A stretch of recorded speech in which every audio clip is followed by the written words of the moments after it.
Awesome. All right, everyone, welcome to the inaugural Bard Rock Cafe Master Stream, ignoring the stream that failed about 45 minutes ago. I'm going to be your game master this evening. I'm Paul. I normally play Brock Song on Bard Rock Cafe podcast. Instead, I'm playing every other character tonight. For background, Masks is the game we'll be playing. It is a rules-light D6 system powered by the Apocalypse. That means each player is going to select a playbook that serves as their character sheet. And they all have access to a pool of basic moves. Those moves are directly engage a threat, unleash your powers, comfort or support, pierce the mask, defend, assess the situation, provoke someone, or take a powerful blow. And we'll have a better idea of what those do contextually as we get into the stream. Each player also has stats that determine how their rolls go. They roll 2d6 whenever they roll for one of those basic moves. And then they're going to add their score for danger, freak, savior, superior, mundane, or for jazz specifically, soldier. When a player misses on a roll, which means they get a 6 or less after modifiers, they gain potential, which serves as experience. Every time they gain 5 potential, they advance their playbook, which means they unlock new abilities or they can improve their stats. With the rules out of the way, let's dive right in. The year was 2080, and the world was ending. Not because of some great conflict or natural disaster, but because of willful neglect. Decades of refusing to spend funds on necessary computer infrastructure resulted in a malfunction, launching the entire United States nuclear arsenal. Fortunately, an organization known as Aegis was prepared, mobilizing hundreds of nuclear bunkers worldwide in the few days before the blast was going to fall. The bunkers used a hybrid system. Aegis agents and their families would live in and maintain the bunkers, while the world's best and brightest would be cryogenically frozen until it was safe to rebuild. One such bunker was located in San Diego, California. It is there we join our heroes as they are being thawed out 50 years later in the year 2030. In the Aegis Bunker 213, General Owen Mills, a stout gray-haired man with a bushy mustache, marches into a sterile lab where 5 cryopods are beginning their thaw sequence. He's escorted by one of the bunker's many soldiers, but this wasn't just any soldier. They are one of Aegis' crowning achievements, a super soldier, codenamed Jatat. Jazz, please introduce yourself and your character. Okay. So Jatat, full name Ios Rentula, is a I guess a legacy technically member of Aegis, but he stands about a solid 6'1", broad at the shoulders, but not burly. He's svelte, but there's no mistaking he's someone to be reckoned with physically. He's facial hair clean, sporting the standard, military style buzz cut, just got the nice fade going. But he's as though, even though he looks very serious in the face, he still also has a lot of there's a lot of youth to him. He looks like he's like, even though his face looks very serious and his jawline is very tight, his eyes are always very bright and like there's some type of positive thing that only he knows about that he's looking forward to. And yeah, so being a legacy Aegis, his super abilities have lent him to turning himself into what he believes is the perfect soldier and trying to help rebuild the world one step at a time. And as they march into this sterile lab, General Mills looks at Jatat and says, "Are you sure you can turn these civilians into capable soldiers?" Well, sir, I'm sure that with the proper training that Aegis has given me, I believe that I can accomplish anything. All right, well, I have confidence in you, but I'm not sure how I feel about these freaks with their genetic mutations being set out loose, but I was outvoted by the council, so here we are. And he looks at the engineers at their tutor and says, "Begin the unthawing process." The engineers rapidly enter a series of keystrokes, and the pods, which are strangely resemble cheap refrigerators, audibly decompress. As the first pod begins opening, the chief engineer says, "Welcome to the world of tomorrow!" And a loud explosion and a flash of light come from one of the pods, the door flying at him. Jatat, you have just a mere moments to do something. What do you do?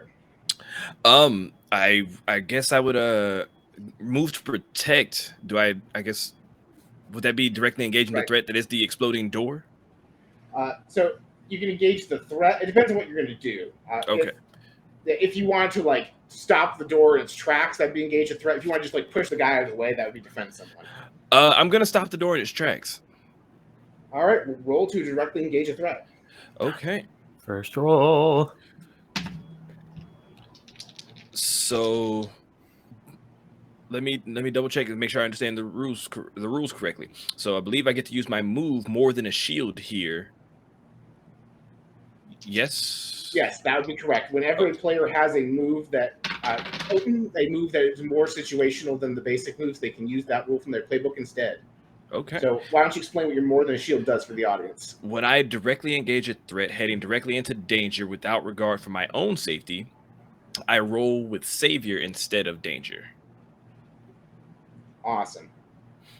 And so I rolled a 6 plus 3 is total 9.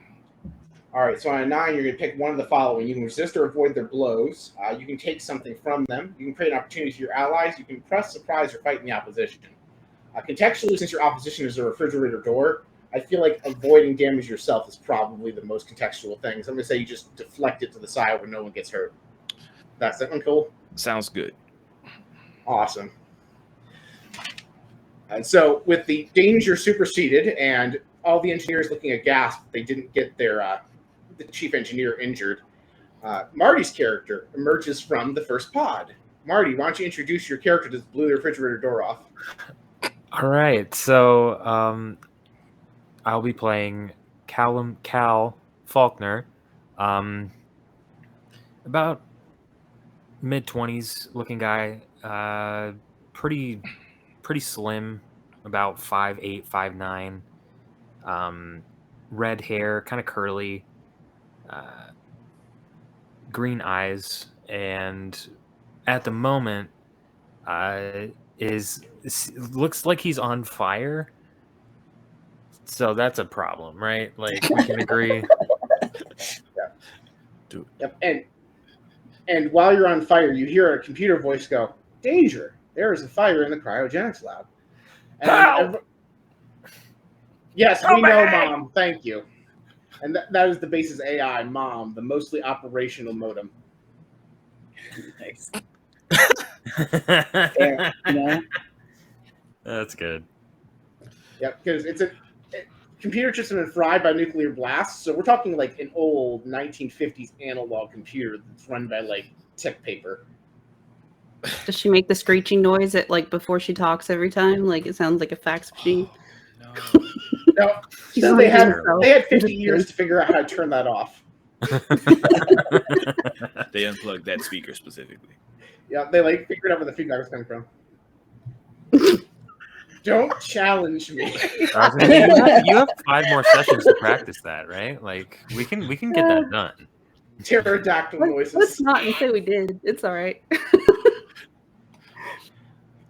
And then the other pod, so they pull out a fire extinguisher and they fire extinguish Cal.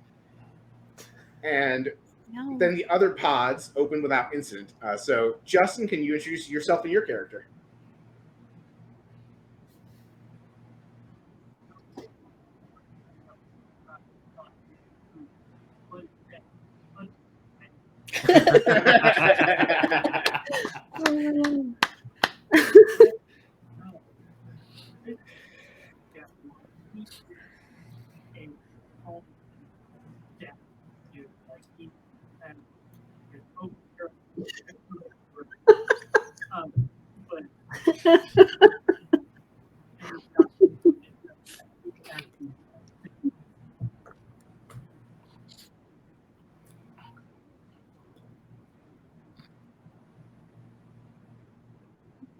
Yeah.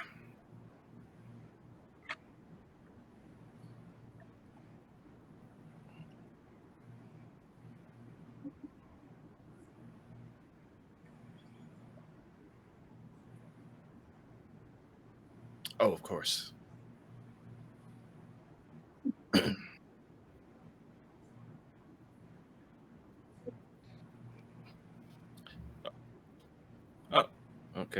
Jatad is taken aback immediately by the immediate response of the authoritarian, giving me authority in that nature. He's pleasantly surprised, but also wasn't really expecting that. So he stands to and gives you a salute and then reaches out a hand to help you out of the pod.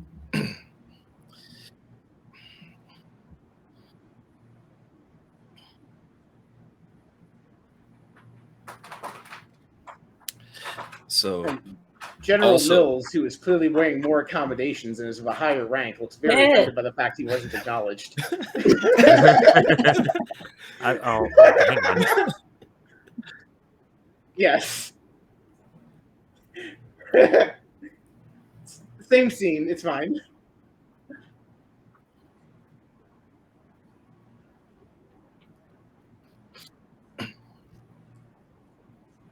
Okay, cool. So General Alright. Mills. General Mills, Yeah. yes. I put a lot of thought into which pun with the word general I wanted to use. Unfortunately, I couldn't come up with any for commander. I thought about doing a commander, but I'm like, I don't have a good one for commander.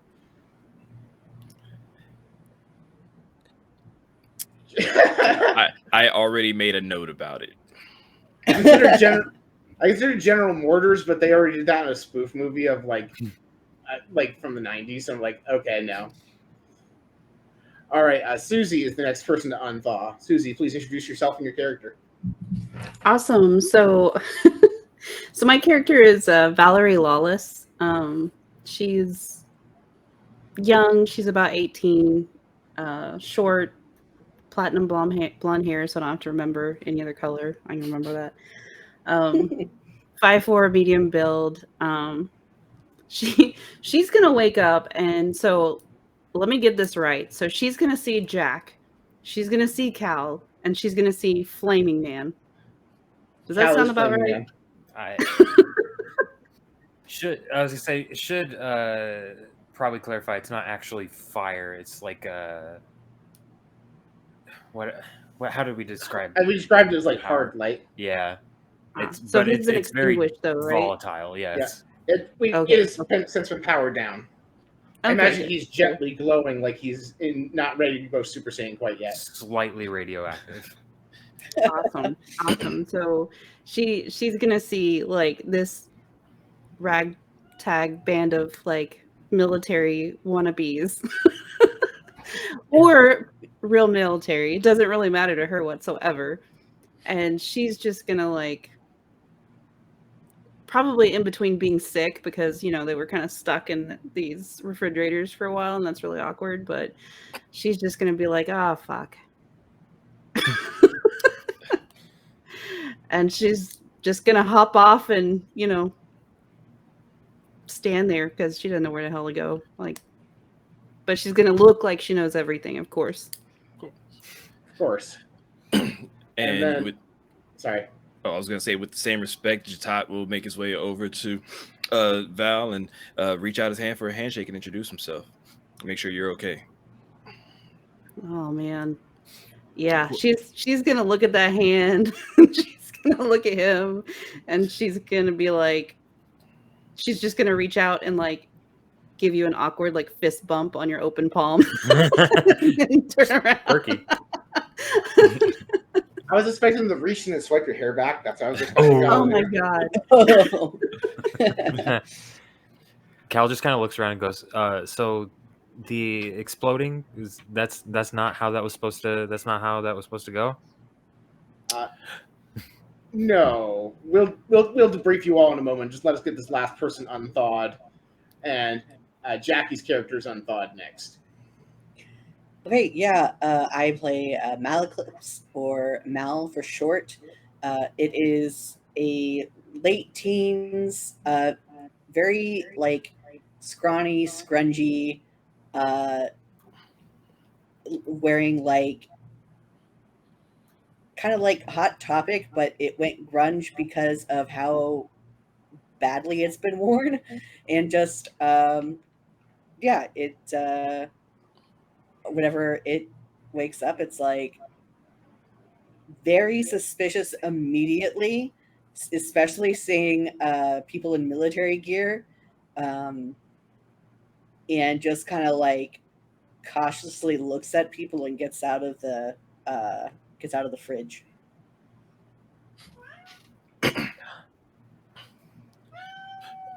What? Special guest. All right.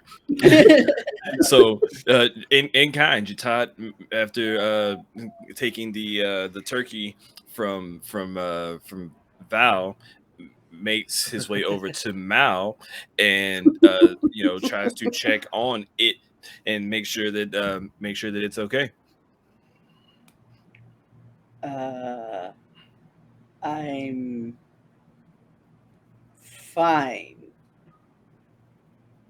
And it's just like looking around like, I think. That's better than thinking you're not fine. So at least we're there. If you stop thinking that you're fine, let me know, and I'll do what I can. Okay, Mom. That this unit is designated as mom. How can I help you?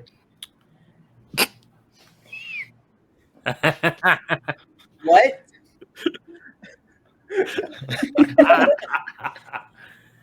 Oh no! Has Mal just imprinted on Jatad? What's happening? You all notice that the final pod actually is not opened. There's some flashing lights on it, and the engineers look at it like, this one's not ready yet. Like, okay, we'll check out in a day or two. And they wheel that pod away. Our 6th player, Ursa Bearwalker, is unavailable tonight, so we will thaw Ursa out next session. Now that everyone else is finally unthawed, however, General Mills addresses the group. Welcome to the future. As you can probably tell, you're among the first to be thawed out of this bunker, and for good reason. A few weeks ago, Mom detected genetic mutations in several of the cryopods, including yours. We thawed a few pods out in advance and found subjects developed superhuman abilities, including a high level of radiation resistance. It is our hope that these new abilities will help you keep safe in the California wasteland in ways our equipment cannot. Assuming that you'll all take the job, we'd like to use you as part of a special task force to build up and protect the bunker. So taking the job is optional? That's what I'm hearing. So Jatad turns and so of course you have the freedom of choice, but given the state of the world and our own individual survivals are kind of tied to the survival of this bunker. So if you'd like to see life beyond the rest of this bunker, it kind of hinges on your decision now. So if we want to get out of the bunker, we have to do this. That's what you're saying. You'll get out of the bunker sooner.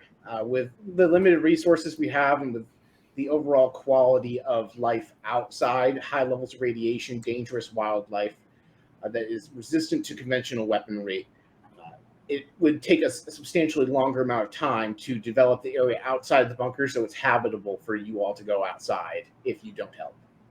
You could just be stuck in here, like staring at our cement walls for 20 years otherwise. I mean, Valerie's just going to look around. She's going to be like, well, I don't have anything else to do. Yeah, you said something about mutations? Correct. We don't know the nature of all your mutations, except for Cal there. It seems to produce explosions.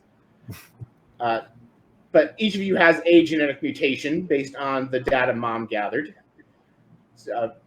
And we have individuals that are ready to train you and help learn and develop them. And he signals over to the gentleman there. Is like, so we have these individuals. You see a tall, lean man with messy black hair and a leather jacket. This is Jack Steele, a.k.a. Mr. Impervious. Near as we can tell, nothing can hurt him. He's like, what's up? You see a scrawny red-haired man in a green trench coat. This is Patrick O'Brien, a.k.a. Jackpot. He's just incredibly lucky. I don't want to explain how we learned that, but he has lots of lucky stuff happen. He's won the lottery every time. Yeah, in the post-apocalypse, he keeps winning the lottery. We still have the lottery in the apocalypse. No, there was like this incident at the dining hall a few weeks ago, and Jataka attest to this, where like someone tripped and Jackpot just reached out his hand, caught the tray, and caught every single thing on it, like that one scene from Spider-Man. Not because he has great reflexes. We tested those. Just You got the last carton of chocolate milk. Is that what you're saying? Not a drop was spilled. It was insane. Yep, he actually caught every drop of soup that was coming out of the bowl back in the bowl. All of it. Soup containment. Yeah, that sounds handy for the apocalypse. And you My see power a is stout, soup. unassuming young man with blonde hair. This is Jacob Smith, aka Prometheus. He has the power of omniscience. He can psychically project himself, it's just consciousness anyway, into dozens, maybe even hundreds of places at once. Unfortunately, he can't physically interact with the environment. He can only see and speak and listen. So, not a great power for exploring the wilderness, except for scouting. And of course, I am General Mills, the base commander. Once you finish your training, you would report directly to me. Are there any other questions? Yeah, what's your power? I gotta know. I have the power of being in charge around here. Hey, that's a good one. Is it? Yeah, my great grandfather was in charge of this bunker. I don't know, my grandfather. Too many years, not enough years passed. My grandfather was the general in charge here, and then my father was in charge, and then my father retired a few years ago, and I became in charge. So it's like a monarchy? You inherited No, the position? not exactly. I went through the proper officer training. There's limited other officer material candidates in this bunker. Last minute You're choice. the Got it. smartest idiot here. I'm just kidding. This campaign gets side-railed by the superheroes launching a coup against the monarchy. They're just roasting the monarchy. He called it a monarchy. You all heard it. That sounds like a monarchy with extra steps. I understand that reference.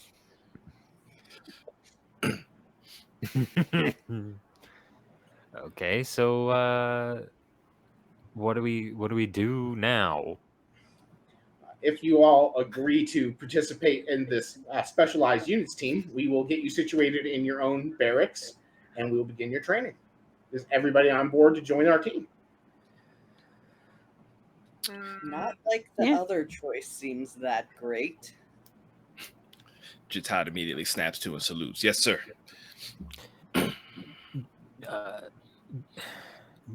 Are we getting thrown in immediately, or do we have some time to like figure stuff out? Because you will get several weeks of training. Okay. Don't worry, Mr. Impervious is going to be a trainer. He cannot be harmed. No matter what you do, near as we can tell, you can only hurt his pride. Okay, because Cool, I'm got it. on the edge of exploding again, I think, and I need to go. All right, Mr. Impervious tackles you to the ground and uses his body as a shield, and the explosion knocks him to the ceiling, doesn't hurt anyone else. He bounces off the ground, stands back up, and brushes himself off like nothing happened. Wow, they aren't kidding about you.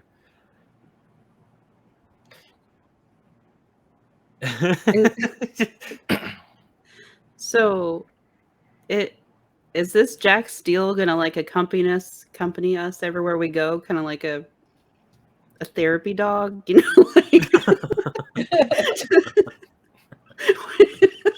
Unfortunately, he doesn't have a lot in terms of offensive ability to deal with the environment, but he can help you all train, and he may come assist you on missions if we think that you need additional manpower. That's new definition for living shield. Yeah, he's good at exactly one thing. Operation Human Shield my eyes. Yeah, so Valerie's gonna nod and then like take one more step away from Cal. Just to put a little bit of more social distancing there. Then all eyes figure out fell what's on going Mal. on. I was just looking at Mal for an answer. Oh, yeah. Mal said that there wasn't anything better to do. Yeah, just Okay. yeah. All right, so you're all given your individual barracks, and they take you to the training room, and for the next several weeks, you begin training. Do any of you want to highlight anything that happens in the next few weeks, or do you want to just star wipe? I guess that's figuring out our powers, or Yeah, over the next few weeks, you get master your powers. So if you guys want to describe like what your powers do, we can do that really quick as part of the montage. You learn basic control of your powers and what they do. So Cal quickly figures out that his power is not exploding all the time, and it's more akin to your sort of like Green Lantern / Starfire-esque like light manipulation. So that inspires him to come up with the code name Hardlight after a week or two. Yeah. Special guest again. Yeah, Hello. she's really wanting attention. Oh, she's so cute. Very cute.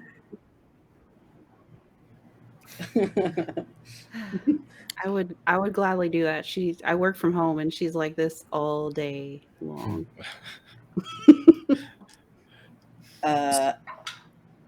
I think. Okay, so Mal, No, come here. its abilities are is emotion control and illusions. So I like to think that it made Mr. Impervious cry.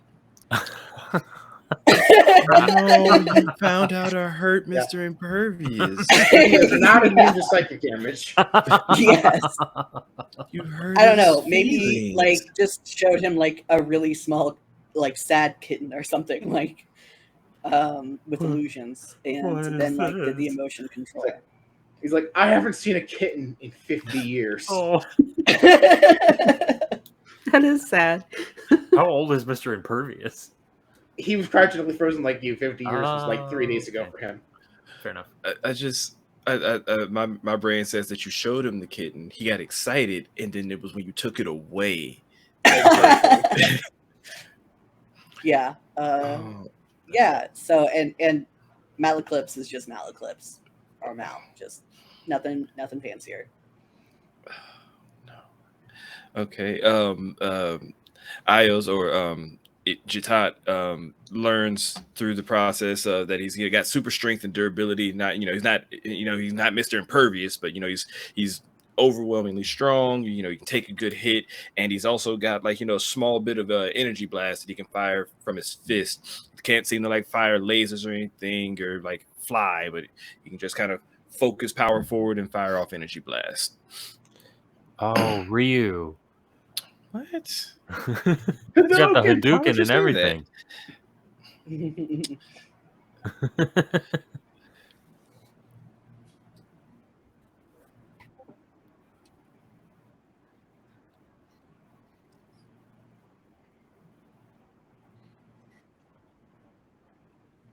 Oh, Yep. of course.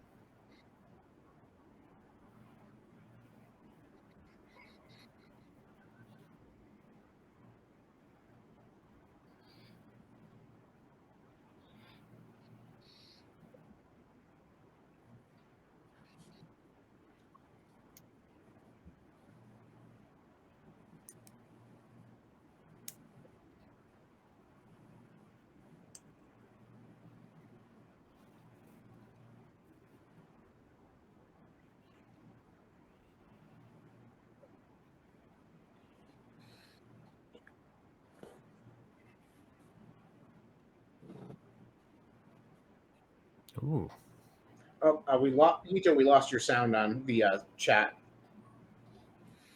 Kenny messaged the chat saying that your mic stopped making sound. Oh no. Yeah, because I can still hear you. Let me This check is the so control weird. room. I talked to Canyon.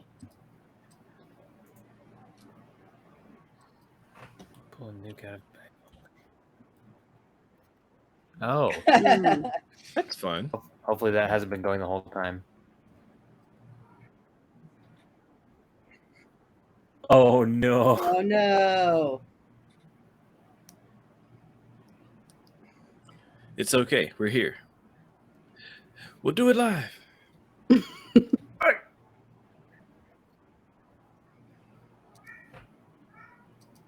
Do we have a delay?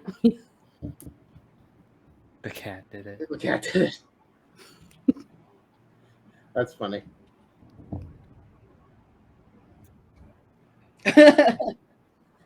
Yeah. to make the VOD a little rough.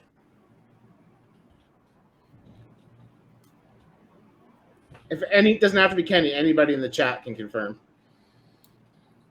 I'm pulling the stream back up now to double check.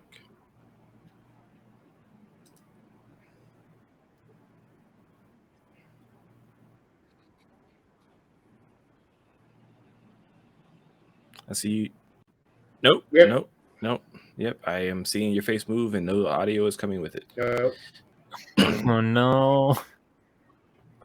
You know what you might need to do? For OBS, I had to add my output as a separate part of the scene. Oh yeah.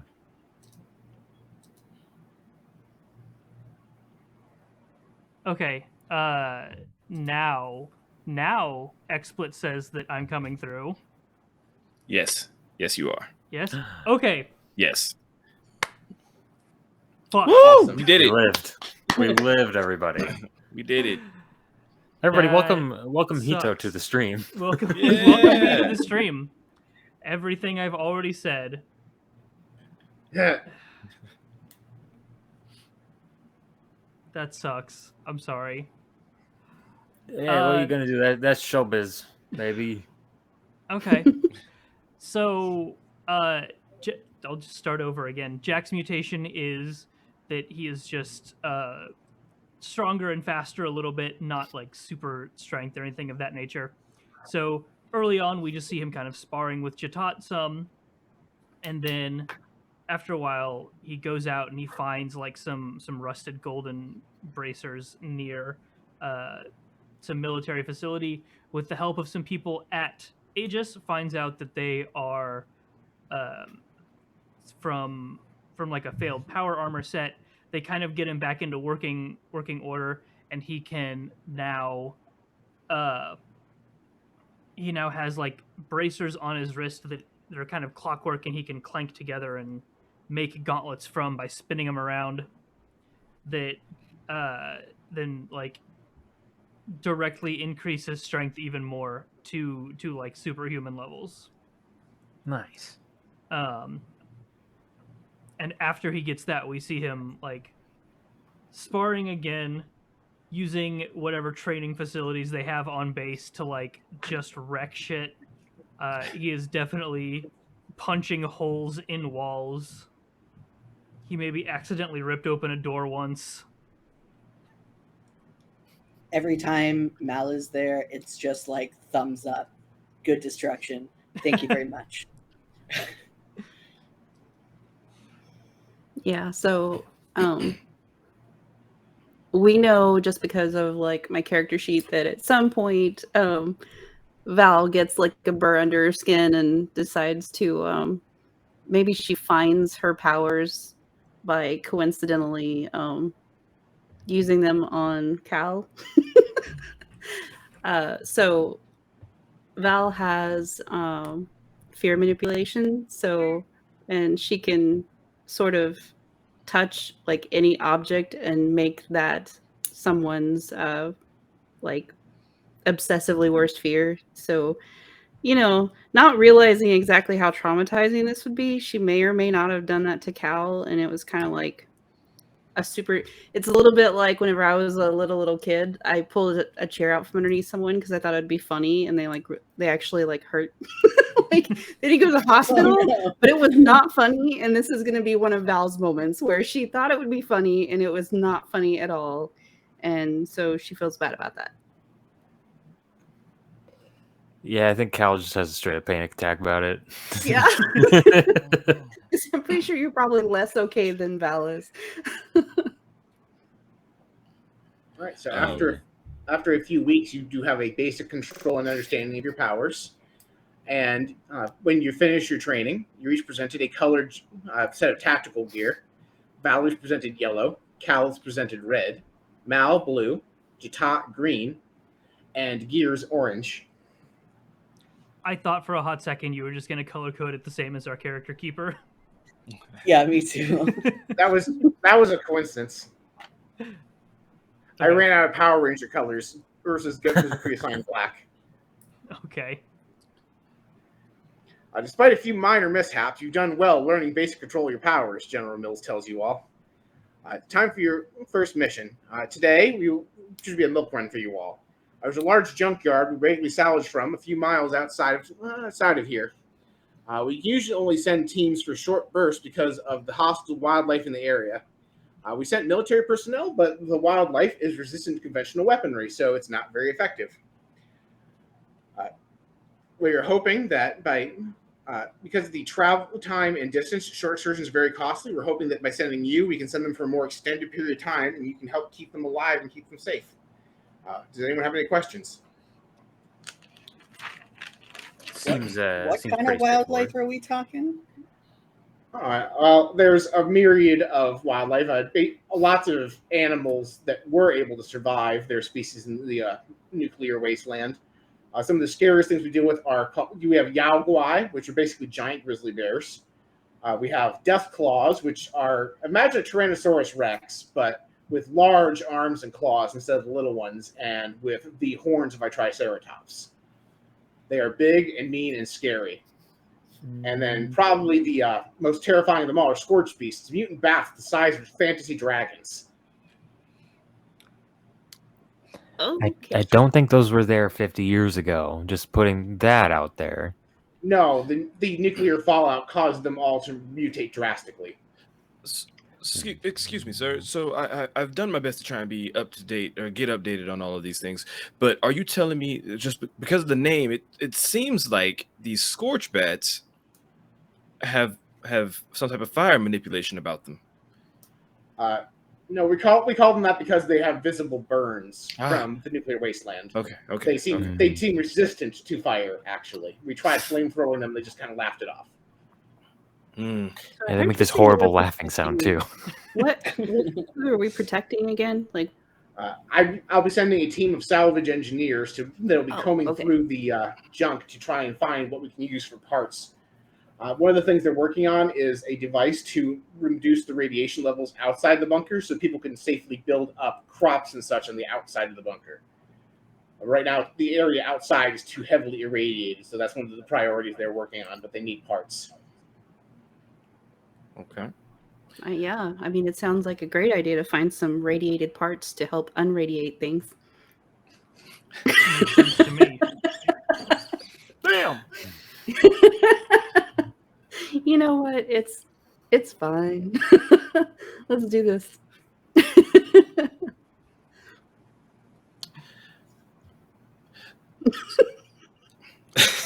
All right, so you ride with a convoy of 3 large cargo trucks about an hour east until you come to a junkyard. It's a large area, several acres around, enclosed by a 10-foot-high chain-link fence. You see several breaks in the fence, however, from where the wildlife had clearly broken through in the past. You have some time. There's no signs of wildlife yet. Do you do anything to prepare for their inevitable attack while the engineers start salvaging? Mal's gonna assess the situation. Like, yeah, I think we secure a perimeter.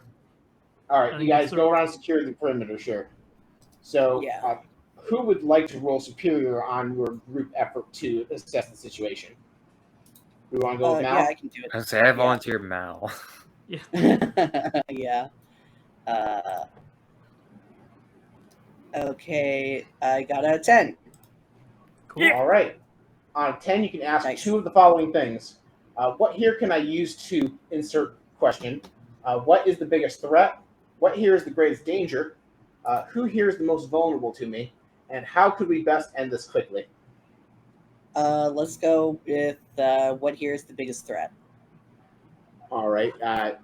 There's no immediate signs of danger in the junkyard itself, but based on the quality of the fence, you determine that the largest things usually come from the north because there's just a large break in the fence. East and west have several smaller breaks, and there's no break whatsoever in the south. So you get the impression that, unless there's something coming from the air, that the biggest threats are probably going to come from the north. Okay. Anyone got another one they want to ask? I have to look at them again. I already forgot what they all are. No problem. I'll go through them. What here think- can I use to... Oh, sorry. I think what can I use to fortify might be a good question. Yeah. Solid. All right. Fantastic. So there are lots of like pieces of like cars, including whole like cars, buses, etc. Which is like you can easily put them to block the areas that are being exposed on the fence. A creature that big enough to create those holes in the fence could probably wreck through it or climb over it with sufficient effort, but it might buy you time. And the two of you with enhanced strength would know that you'd have probably no trouble, either at least together or depending on overall moving like a car. It might take both of you or maybe even a third person to move a bus. But overall, you do have large metal objects you can use to block off the openings in the fence.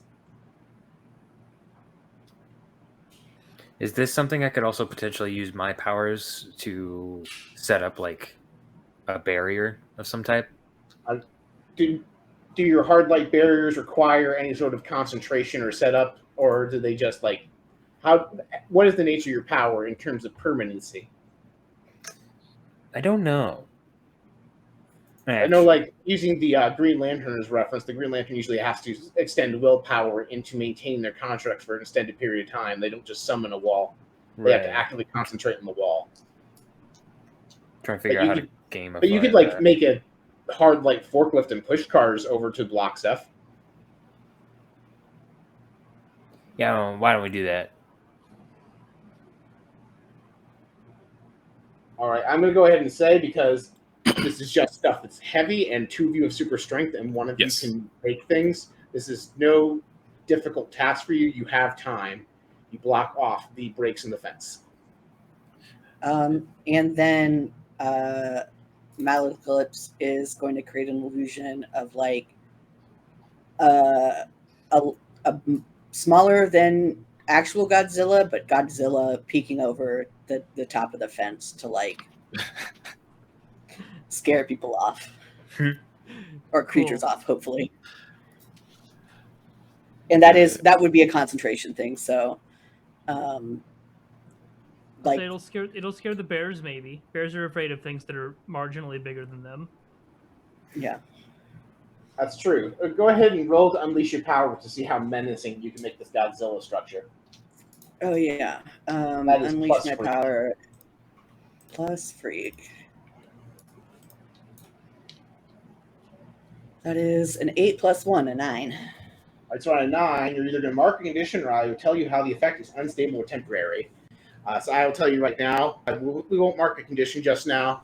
Because of the size and scale of what you're trying to create, it is visibly shimmering. So you get the impression that the image will probably decay over time. So if you're scaring away any predators, it will probably disappear after a few minutes. Yeah, that's fair. Yeah, it's mostly just a cool thing Malaclypse wanted to do. Absolutely. And so what I will say is the engineers get to work, and after about 15 or 20 minutes, they've gotten a decent amount of salvage, and Godzilla starts to fade away slowly. And another 10 minutes later, you actually hear a collection of guttural growls, and you see what resemble grizzly bears, only about 3 times the size, with big patches of missing fur and a crazed look in their eyes. There's about half a dozen coming from the east and half a dozen coming from the west. And you know these to be the Guai you were told about. Oh, shit. Oh, shit. Oh, shit. That's a lot of them. So none from the north. You do get the impression that they were probably scared away by the big scary lizard thing, but since the big scary lizard thing disappeared, they are moving in. Okay.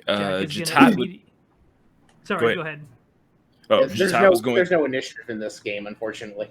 Yeah, it's all good. Jatat was going to immediately check on the technicians to make sure to see how close they are to being done, so we can maybe get out of here soon. All right. They have 3 trucks of stuff, like imagine like a Mack truck. Mm-hmm. They are about 3/4 done filling the first truck. The goal is to fill all 3 trucks with salvage to maximize the visit. Oh crap! Sorry, we got quite a bit of time because there's a lot of unusable stuff they have to sift through, so it's taking them time. Okay. Is there anything Jatat can do to help them load up what they need, or do I just need to get them more time? You get the impression they mostly need more time, but there are some heavy pieces that like they have to move out of the way. Like again, there's like big pieces of junk that are largely not usable that they have to they are able to move them as a team, but a lot of these things would be trivial for you to move by yourself if you're just trying to speed them up. Okay, so then I'm going to try and do that. I'm going to go to help them move some of the heavier crap out of the way, so that way they can get through loading up a little bit faster for the moment. All right. Again, moving heavy stuff is a relatively trivial thing for you, so we're going to say that you're just doing that. You're speeding them up. Is anyone going to do anything else to try and slow down these Yao Guai that are making path towards the fence? I would like to. I guess it'll depend on how you want to let me do this, if you want to let me do this, but I'd like to weld my powers and actually like touch the fence on whichever side the most of them are coming through. I forgot already. There's about half a dozen on the west and half a dozen on the east. So either way, it's 6. So I'll just pick one. Doesn't matter. Yeah, I guess the west, I'll go to that side, and I like to make the fence a terrifying thing, but I don't know whether that could work for all of them, one of them, or So is your power working that you make them perceive something as scary, in which case you're using it on them, or are you creating an illusion like Mal does where you're making it look scary to them? I believe it's just on them. All right, I'll go ahead and say that once they're about halfway to the fence, they're in range of your power. You can probably get all 6 of them, although it will be a strain. Yeah. So if you want to roll to unleash your powers, we can see how well you scare these big bears. Gotcha. Remind me again what I'm rolling. It's going to be 2d6 plus your freak. Okay. Wait. So.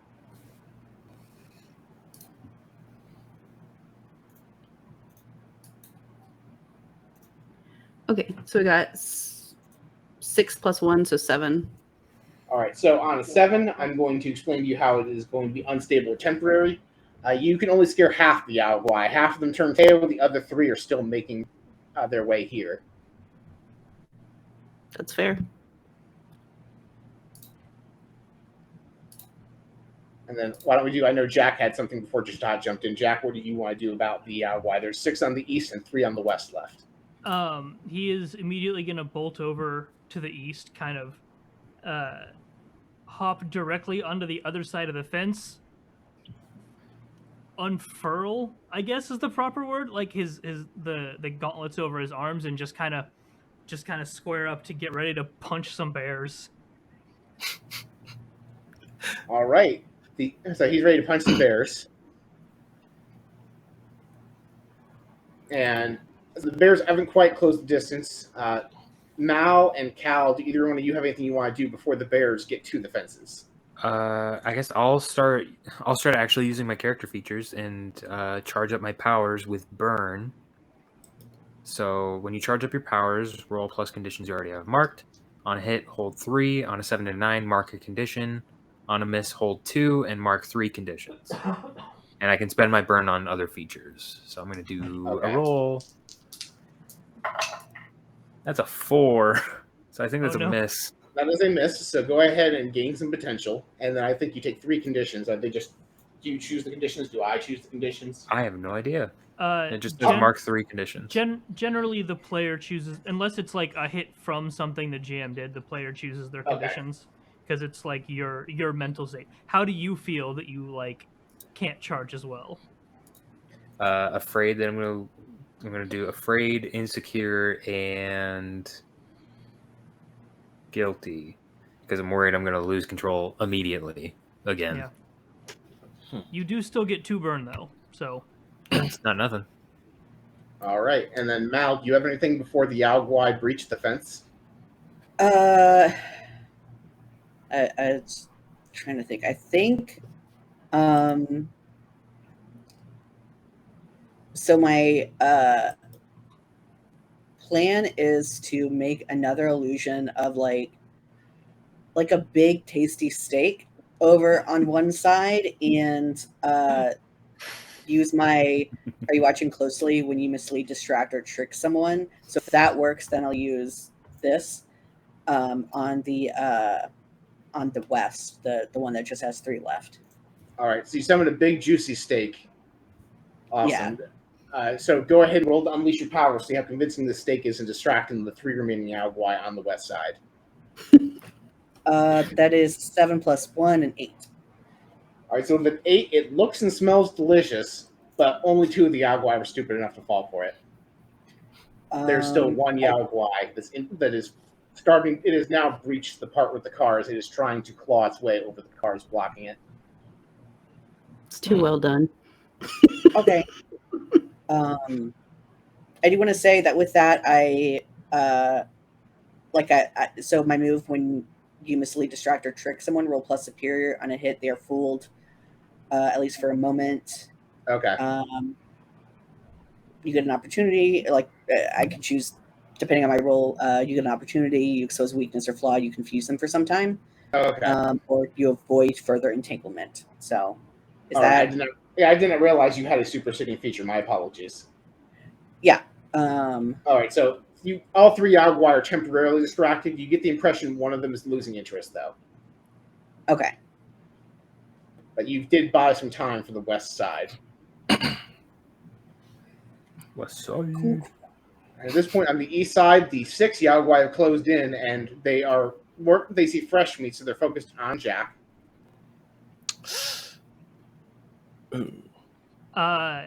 Jack is going to just use fancy footwork and try and hit as many of them as hard as he possibly can. Yeah.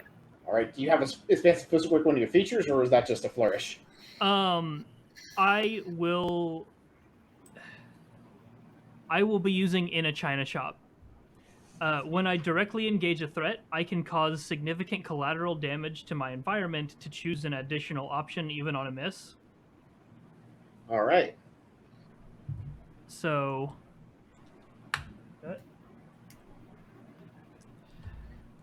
directly engage is danger, I think. I keep dropping dice. Stop it.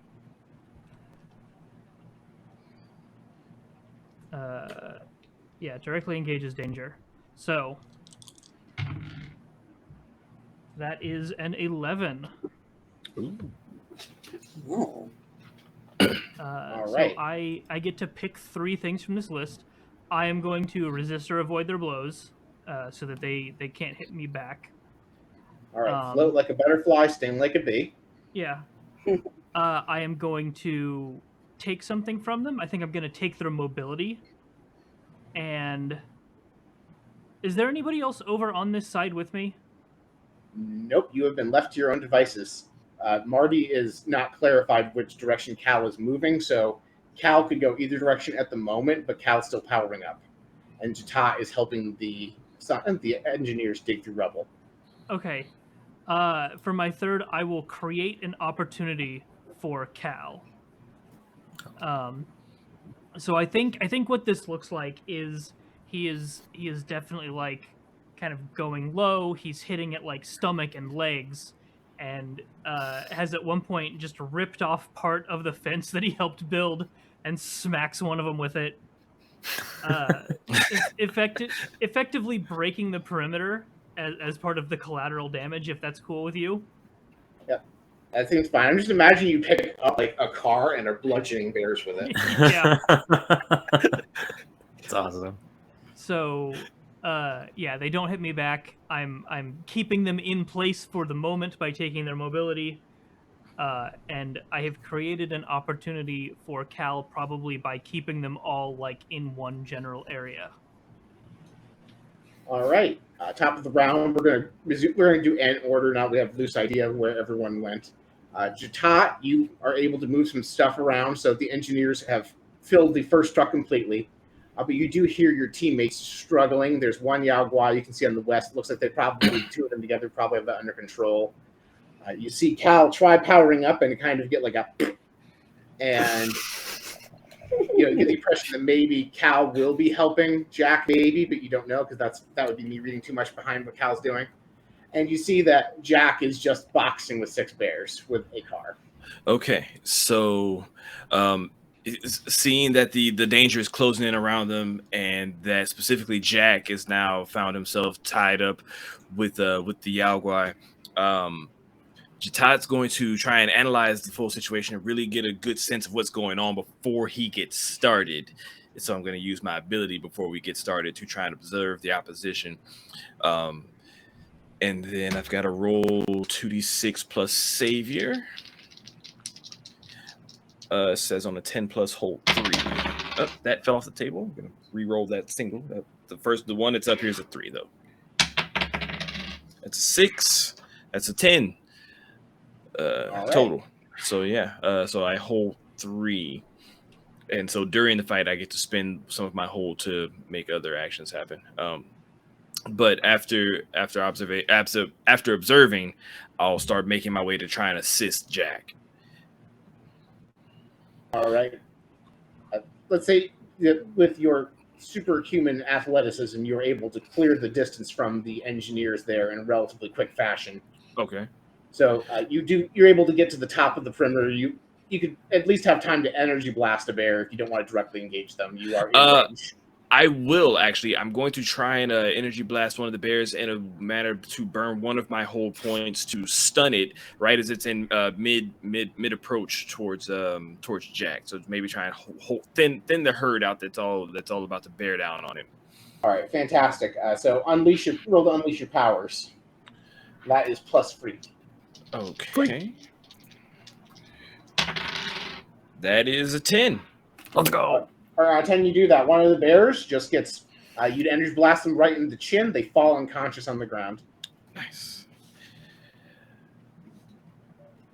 All right, and then with that would be Jatat's turn. Valerie, how are you doing with the one Guai that's left? So what? Pretty much, I've got like a multi one trick pony. So, I guess after the fence fails, I guess I'm just gonna like try to do the same thing with myself, just to see if like I can intimidate the bear. I guess. All right, I'm not strong, so it's not like I can hit it with a car. So I guess I'll roll again. Okay, 9 plus 1, so 10. All right, 10, you successfully scare it off. It scoots away, and the other two, seeing their friend, the illusion of the stake is finished distracting them, but they seem to see the spear as the alpha, so they run along behind it. The west side is safe. Woot. Cool shit. All right, Mal, you were on the west side, so you could not get all the way back to the east side in one turn, but if you want to either help the engineers or make your way there, you certainly could.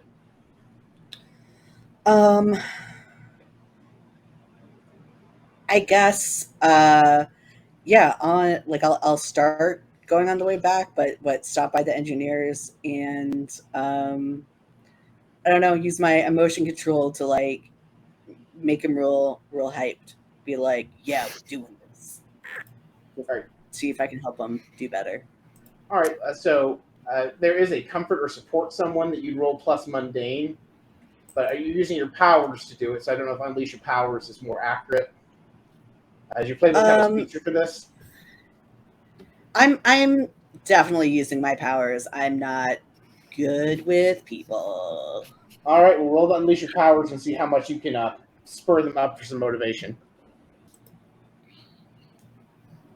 Oh, nice. That's a 10 plus 1, 11. All right, 10 plus 1, you just do it. They get hyped, and you see them move slightly faster.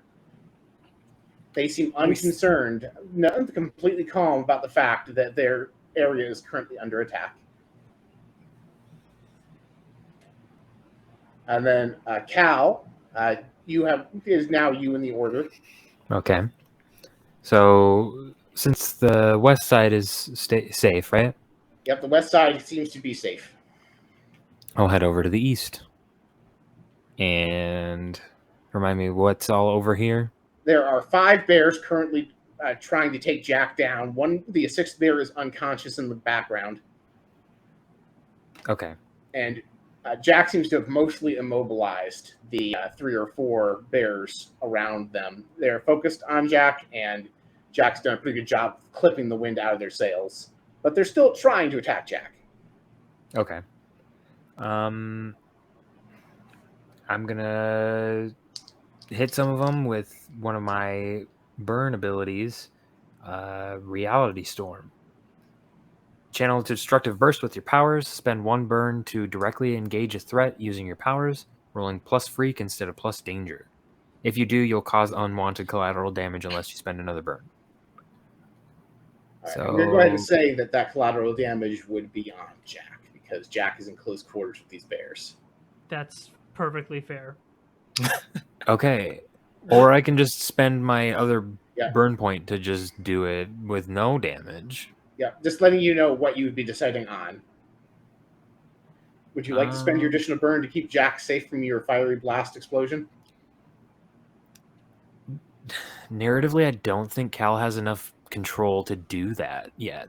I mean, do what is narratively correct. That's the crux of this game. Like, Then I will not do that this time. All right, so roll for your feature, or does it just happen because you're using your burn? It's roll to directly engage a threat. And All I'm right, using okay, yep. plus freak instead of plus danger. So you're Yeah, plus 2 to this. and Reality Storm is supposed to be like a big something with some gravitas. So that's a 9 plus 2, 11. All right, so you're going. You completely succeed. You get. Does your feature include any additional things, or are we doing the 4 that are on this list? It doesn't seem to. It's just All right. collateral damage. All right, so you can choose any one of the following things. You can resist or avoid their blows. You're attacking at range, so probably not applicable. You can take something from them. You can create an opportunity for your allies, or you can press, surprise, or frighten the opposition. Also, I will say this: Jack did create an opportunity for you. Does that mean +1 to the roll, or? No, it's more narrative. Like, Right. You could definitely say that because I've created the opportunity for them that they don't have a way to retaliate because I'm drawing their attention. Okay, I like that. It's like one option. Also, it's 2. You got 11. Oh, that's true. So you get 2 options on the list. Okay, well, I will impress, surprise, or frighten the opposition. I'm probably going to go with frighten because that seems like the most applicable emotion for these things. And then I'll do take something from them. I don't know what that would entail, though. Or I can create another we can just do an opportunity loop here. Chain opportunities. I like it. Yeah, we're playing Yu-Gi-Oh! We're chaining opportunities. I'll go ahead and say you incapacitate 2 of the bears, scare 2 more away, so now there's just 1 single bear boxing with Jack. Jack, however, roll to take a powerful blow because you were caught in that crossfire. All right, I will roll to take a powerful blow, and I have no conditions, so fun. Oh no! Oh shit! I got a 10. Oh no! All right, so on a 10, you choose 1. You can move yourself from situation by fleeing, passing out, etc. Lose control of yourself or your powers in a terrible way, or 2 options from the list for 7 to 9. Would you like to hear the options for 7 to 9? Yeah, I can either lash out verbally and provoke a teammate to foolhardy action. I can give ground so that the opposition gains opportunity. Essentially a hard move for Paul. Or I can struggle past the pain and mark 2 conditions. Hold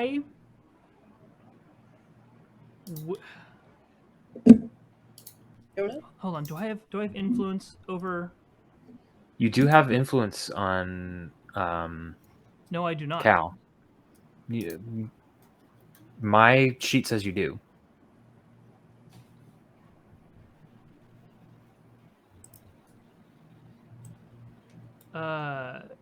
Did you give me influence over you? Yeah. As part of your... Oh, okay. Cool. Okay, I'm going to choose 2 from the 7 to 9 list. I will struggle past the pain and mark angry and I guess insecure, because this is our first fight, and I just got shot in the back. Mm. So he will take the blow just head on, and then immediately turn back to Cal, like, "What the fuck? We are on the same side, dude." And I will. I want to inflict a condition by spending my Oh, boy. influence. All right, I'll take angry also, and I'll just say, "Listen, man, you got in the way. I don't know what you want." Have you tried not being in the line of fire? You know what my deal is. You could have just moved. Maybe consider next time. He fires back with a rude gesture.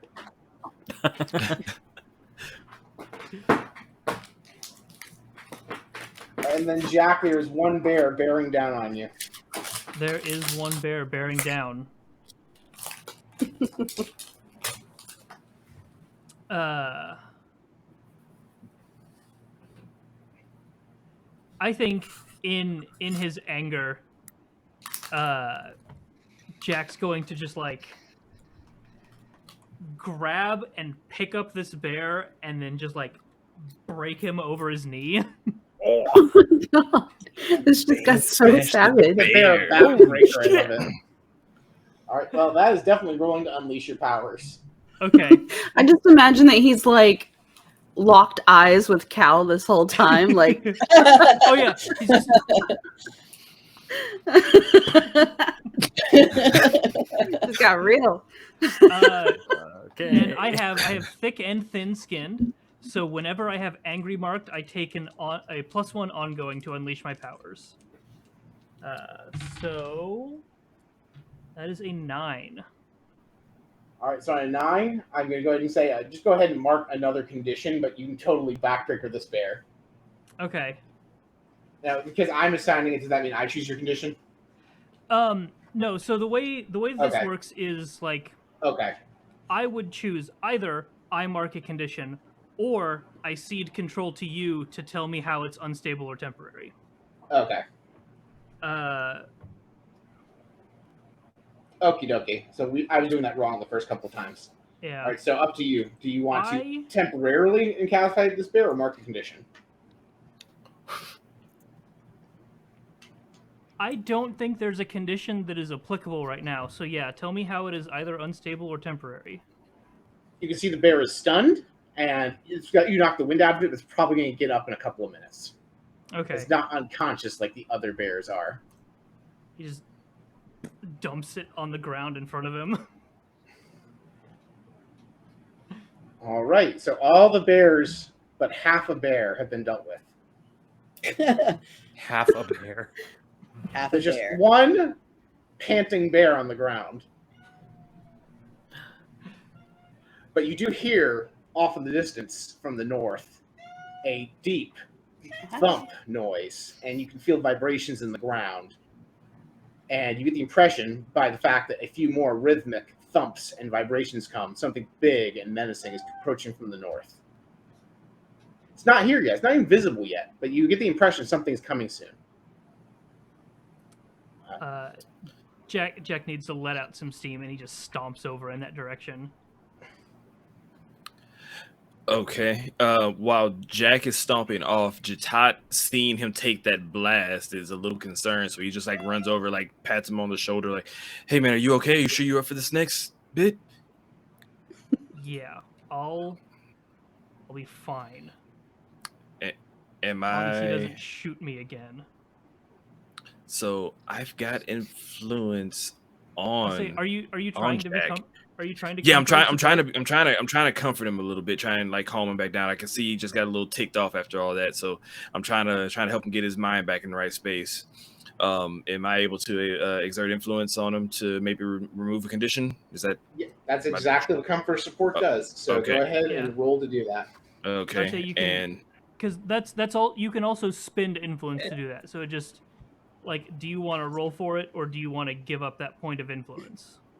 Ooh, I would rather save the point for something a little bit more crucial, so I'm just gonna roll for it. Okay. So I'm definitely gonna try to calm you down, but I'm not just gonna like come over and force you to calm. Yeah. So that's a 9. Wait, what am I adding to that? You Mundane. add Mundane. Yep. So yeah, still a 9. Okay. All right, so that is still a hit, so they get to clear a condition. And yeah, comfort support doesn't have anything for it has something if you roll a 10 or higher, but as long as you hit, you clear a condition. Okay. So you're Yeah, good. 9. That was what you needed. I think he stops for a second and just kind of takes a breath. Like, yeah, I got it. Let's take care of this though. And Good, I will clear insecure. Good. We need you for this next part, man. All right, I'm gonna go check on the technicians and see if we can try and hurry them get them out of here because I don't know what that sound is, but it can't be good. And he heads off back towards the technicians to see if he can help try and continue speeding them up some. All right. Valerie, your area is bear clear. What would you like to do? There's the imminent sound of danger coming from the north, and then there are the engineers in the center working on stuff. Okay. Is there still bears over there with? There is one bear on the east side that is currently huffing like it has an asthma attack because it just got hit with a backbreaker. Oh yeah, we won't worry about that one yet. The bear is wheezing for air at the moment. Right. Somebody Okay. go snap So his neck. So I'm gonna head. out of my misery. I will say this: if you want to go over and try and scare that bear, because it's already wheezing for air, I'll give you +1 to your roll to scare the bear away. Because it does not take much to scare this bear. I mean, sure. All right, roll to unleash your powers on this relatively helpless grizzly bear. I know. I feel bad. Oh my god. Sorry, Okay. Ursa. So Somebody, 2 + 1, that's a 3. So hopefully, if you Right. give me another 1, that'll be 4. Yep. So that will just mark some potential, and Oh no. so that's just a miss. So nothing. On 7 to 9, you would mark a condition or whatever. I think of this as just your power fails. The bear seems unaffected. Fizzles. But hey, you gained some experience, so there's something. Yeah. Mal, you are helping the engineers. You know there is one bear over on the east side. You know there is some scary footstep sounding things coming from the north side. How close are the engineers being done? Like, All right, they are 'Cause- about halfway through the second truck loading up now. how You get many the trucks? impression that there's 3 trucks. You get the impression based on the distance those footsteps come from, they'll probably finish the second truck before those things that coming from the north are here. So they'll probably finish the second before anything gets here from the north. But not the third. Not the third. If your goal is to leave with all 3 trucks full, they need more time. Okay.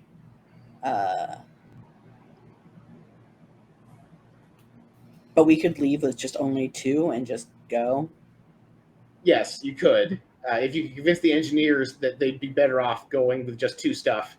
You get the impression the base commander wouldn't be happy with that performance, that he wanted all 3 trucks, and that he spent the fuel and resources on sending a 3rd truck. But you could call it a day and go home with 2 trucks.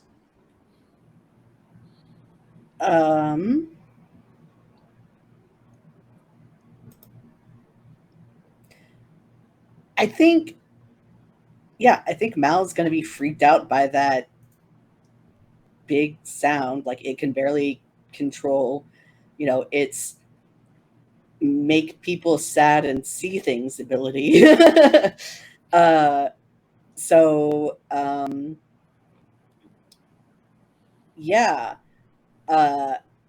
It's going to use its emotional control ability again to be like, to kind of give them like super anxiety, be like, we gotta get the fuck out of here. I'm just like, hey, you hear that? That's not good. We gotta leave. That's gonna smash us to bits. right. So I will roll. Yeah, roll to unleash your powers on them. And that is plus freak. So 6 plus 1, 7. All right, so on 7, you can either mark a condition, or I can tell you how it's unstable or temporary. I'm gonna mark afraid.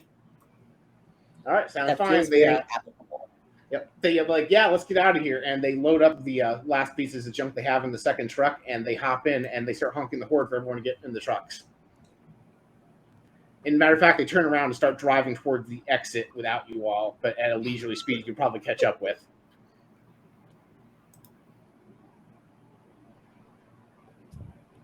Mal, you want to hop on one of those trucks before they get too far away? Yeah. Mal hops on and is like, hey, fuckers, let's go. All right, that was Mal. Cal, you are still facing off with the bears. There's one unconscious bear there. Val just showed up and tried scaring it. The bear is not scared. And you hear the honking of horns like, we're getting out of here. I'm gonna keep my distance from Jack and Jatat, and I'm going to also kind of make my way over to the thing up north. I'm also gonna start charging a burn again since I ran out of burn. This should be easier now because I have a +4 to this. Don't fail. I don't. I literally rolled a 16. I got 2 6s. Okay, cool. All right, what do you get on that ridiculously high score? 3 burn. All right, and no negative side effects? No negative side effects. I'm going to use one right now with move. Spend 1 burn to move to any place you choose within the scene, breaking through or slipping past any barriers or restraints in your way. It says spend a 2nd burn to move to any place you've previously been, but I don't need to do that right now. So I'm going to spend 1 and get up to like a higher spot on the north side, maybe using like I imagine instead of like flight, I can get like vertical superiority just by creating platforms out of like the hard light and just kind of step on those. All right, I understand. I see what you're putting out there. That works. I want to get like a high vantage point on the north wall so I can see maybe what's coming towards us. All right, you make yourself to the stairs and you pile yourself on top of a particularly tall pile of junk.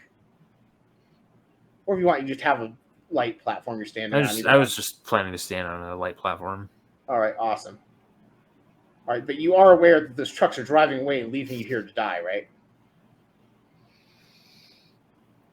Mal scared them into leaving, and they are slowly driving away. How Are far we- away are from we, base are we? You're about a how far did I say? It was about an hour drive. Okay. These trucks probably go about like they're big honking trucks, so they probably went like around 40 miles an hour. You're looking at a long walk if you don't get on these trucks. Oh, apparently you can teleport based on the way that second ability was worded. Yeah, so I guess I'm not too concerned about it.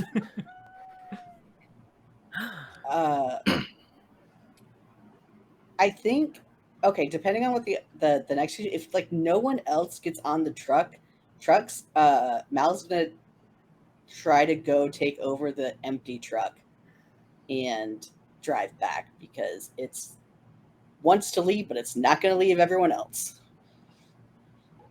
All right, well, let's go through the rest of the turn order. Let's see here. Jack is already marching towards the north, but that was before the trucks. Jack, you're the bottom of the order. You see the trucks are leaving. What do you do? They're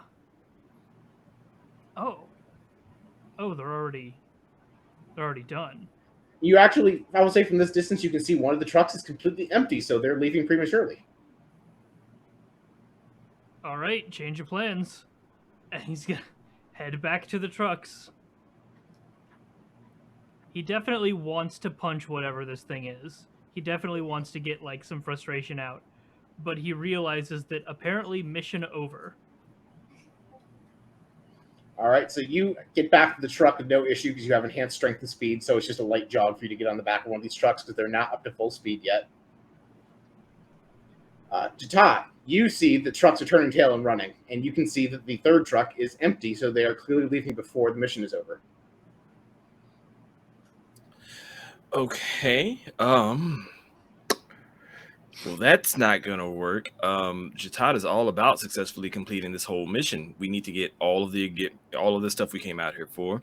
We can't just go and let General Mills down. I mean, he helped raise us to this healthy capacity that we're at today.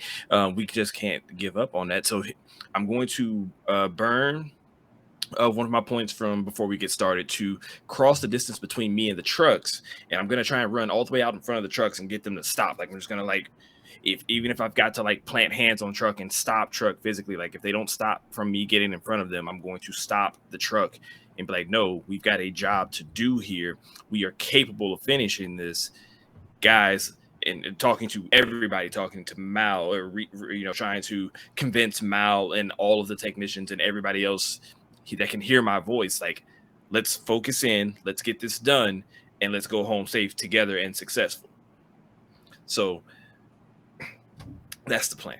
I think that would be comfort or support. Okay. Unless do you have any features related to your like soldier stat for like asserting your authority because you are the commanding officer here? I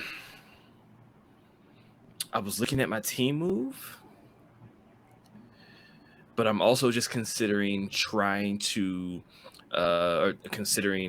using my influence point on Mal, because I can tell that it's afraid, and so to try and burn that influence to reassure it that we can do this and that you can trust in me and the rest of this team, and that we don't have to run away from this.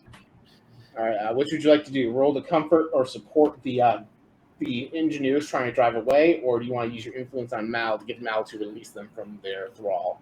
I'm going to burn that influence point. All right, I'm not 100% on how the influence works still. Does that just succeed? Does Mal get influenced? Nah, I don't think so, because I have a move that says whenever I reject other things, I'm supposed to do it. Okay. Not that I'm going to use it, but like, it is more mechanical. Right. So,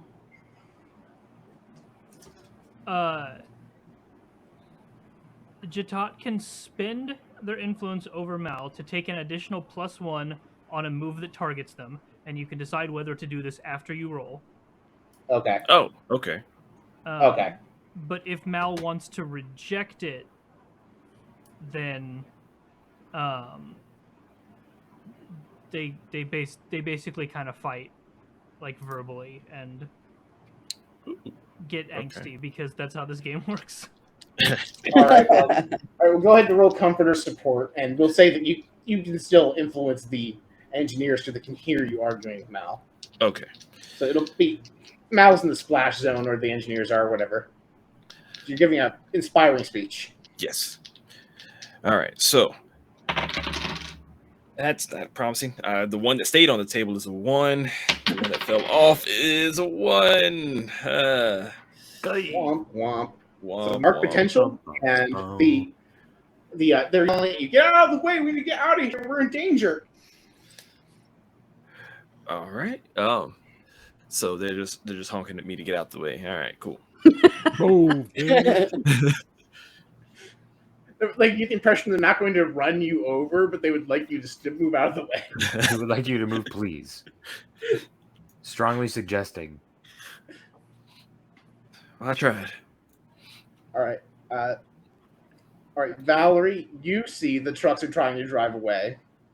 There's still the one half-conscious bear, and you hear the sounds of the thundering footsteps from the north. Okay.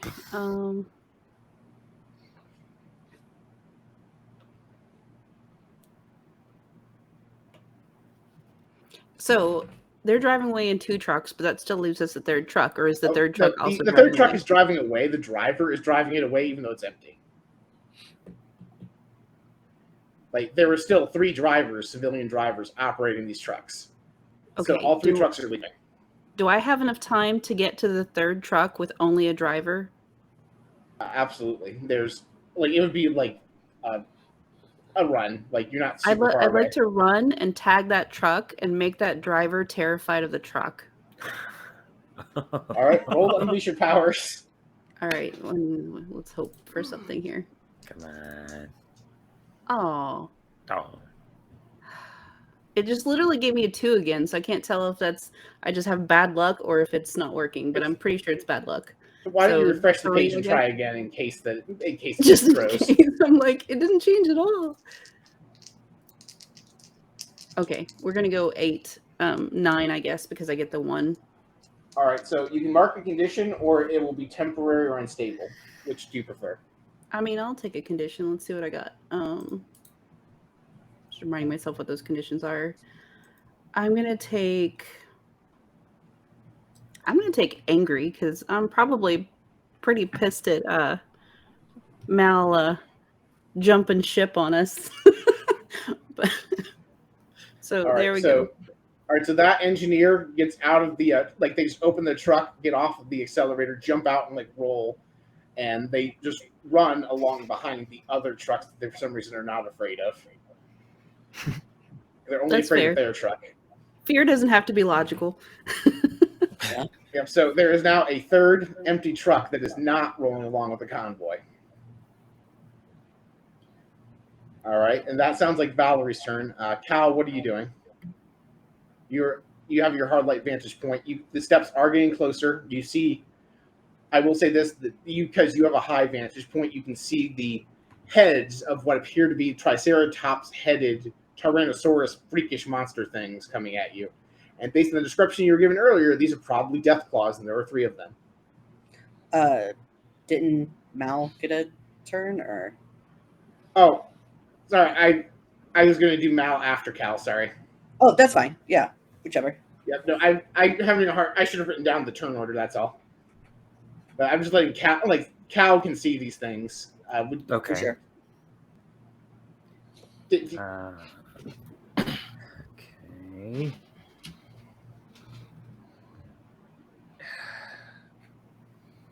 All right, so I still have 2 burn to use. So how far out are they? They look like they're about I don't know, 200 meters out. At the speed they're moving, they'll probably get here in a few minutes. Okay. But you get the impression if anything, they could run substantially faster than like they're marching right now. You get the impression they have a substantially higher long speed because of the size of their gait. Okay.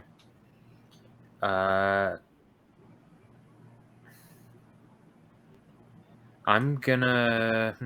What are the other moves I can do?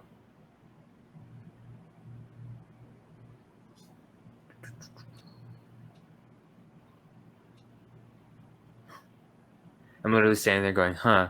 I don't know what I'm doing with this information. I didn't think I'd get this far." Would you like to hold your turn and let Mal go first? Yeah, I think I will do that. Okay. But you gain that information, but you're processing it while Mal takes their turn. Okay. Mal's like, what the fuck?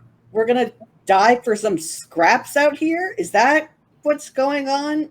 And it jumps off the truck it was on and just kind of like grumpily like heads back towards everyone else. And it's like, you're fucking suicidal. And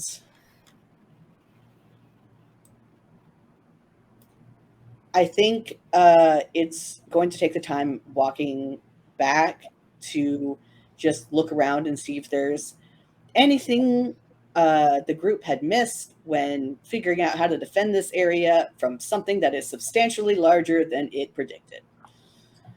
Sure. So- Roll to assess the situation. Okay. That's a 4. Well, go ahead and mark potential. I actually had an answer if you got something higher than a 4, but a 4, you Nope. get nothing. 0 things.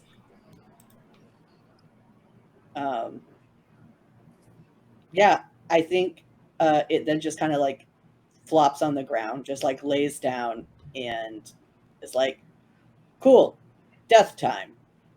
Are you going to release the engineers and the 2 retreating trucks from your thrall, or are they just leaving? I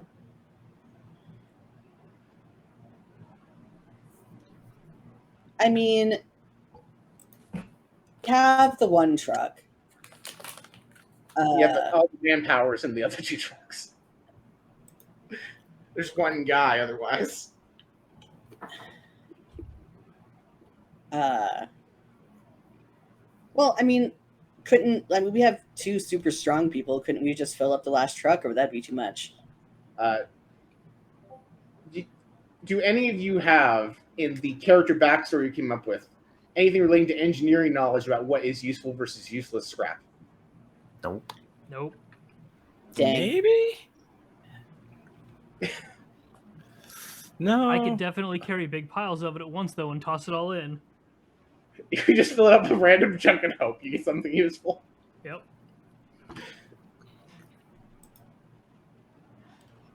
I think not random. He would find the biggest pile so as to maximize efficiency. Yeah. It's up to Mal. I think it's gonna kind of like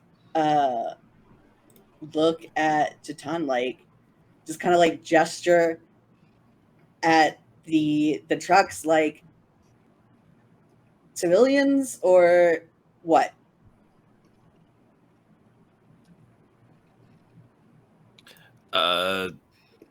Wait. I'm not sure I'm following the question. Are we asking if they are civilians, or are we saving the civilian? Yeah, so because Malaclips is basically like, if I keep them scared, they'll go away. We have the last truck, we can do whatever. But like, you obviously are intent on getting them to stay, so it's like, what are we doing? Keeping them alive or letting them come back? We can do both. We can do both. We can have them come back, complete the job, and keep them and everyone here alive.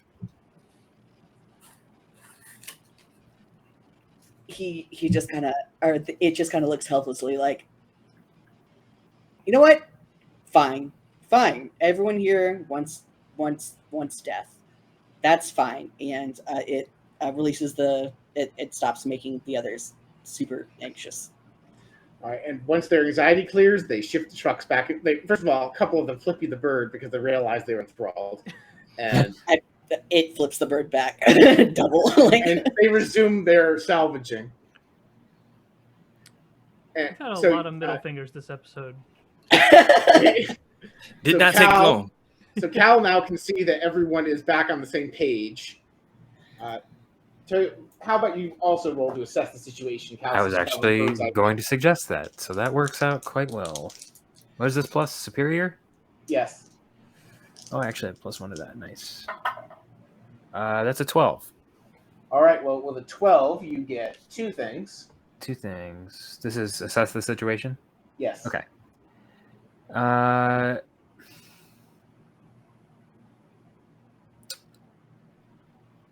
How could we best end this quickly? So I'm going to give you the answer I was going to give Mal before Mal rolled that 4. Looking around the junkyard, you see what appears to be an intact, relatively functional crane wrecking ball. Oh. You get the impression that thing could do some damage to a Tyrannosaurus thingy. Sweet. I get another one, don't I? You do. I'll go ahead and say the biggest threat and here's the greatest danger are the Deathclaws. Oh. Okay. I'll give you those 2 for free because it's really obvious. Appreciate it.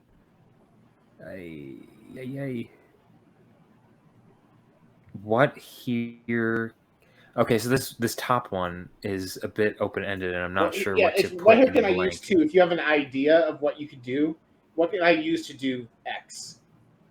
So if you have like something you want to do, and you're like, I need a thing to do this. That's kind of what that question is for. Okay. I don't think I need anything environmental at the moment, so we'll just do who here is most vulnerable to me. I don't know. You can also, if you want, just like hold the question for a minute. Yeah, Okay. You Yeah. because you when you gain hold, you like hold on to those points and then you can spend them whenever you want, as long as it is still applicable to the situation. oh yeah. Okay. If you want to ask that question later in the fight, you can. I'll ask that a little later because All right. a lot of these are kind of either obvious or not applicable. All right, and then down to the bottom of the order, Jack. I'm going to go ahead and assume that Cal communicated to everyone, hey, we can use that crane. Jack is just Yes. Jack's a little bit confused right now because like the trucks were leaving, and so he got on one, and now they've stopped again and they're collecting more scrap. So like he just kind of gets back out and looks around like, are we? And he sees people getting back into like fighting positions. Like, all right, cool. I guess we're whatever. Jack is going to go. Jack is gonna leap and he's gonna get himself up on the wrecking ball itself, like the wrecking ball part of the and he's gonna say to like this thing is closer. It's in visual range right now, right? Right. He's going to just yell down. It's like, somebody throw me at it. Okay. I think I can do that.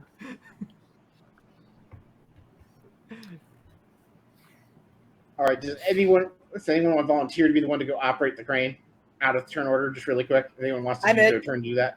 All right. Dibs. Mal gets to the crane first. Yeah, Mal, as soon as it hears that there's a fucking crane to operate, just leaps off the ground and dashes towards it. My turn. And yeah, into the crane controls. I'm trying to think of what the best role for this is. Roll plus mundane, I guess, because you're operating machinery. Yeah. Would you? This you're not certified for this, right? No, it's a teenager. Teenager wants to go operate the crane. Yeah. So this is I mean, totally. I'm good at destruction. Is that? I would say so. So you're helping a teammate through destructive, criminal, or rule-breaking actions, right? That's right. So I can give you, if I spend from the team pool, I can give you a +2 to whatever you're doing, Jack. Yeah. Yeah. Thank you for pointing that out. So I'll roll mundane to see if I can operate this shit.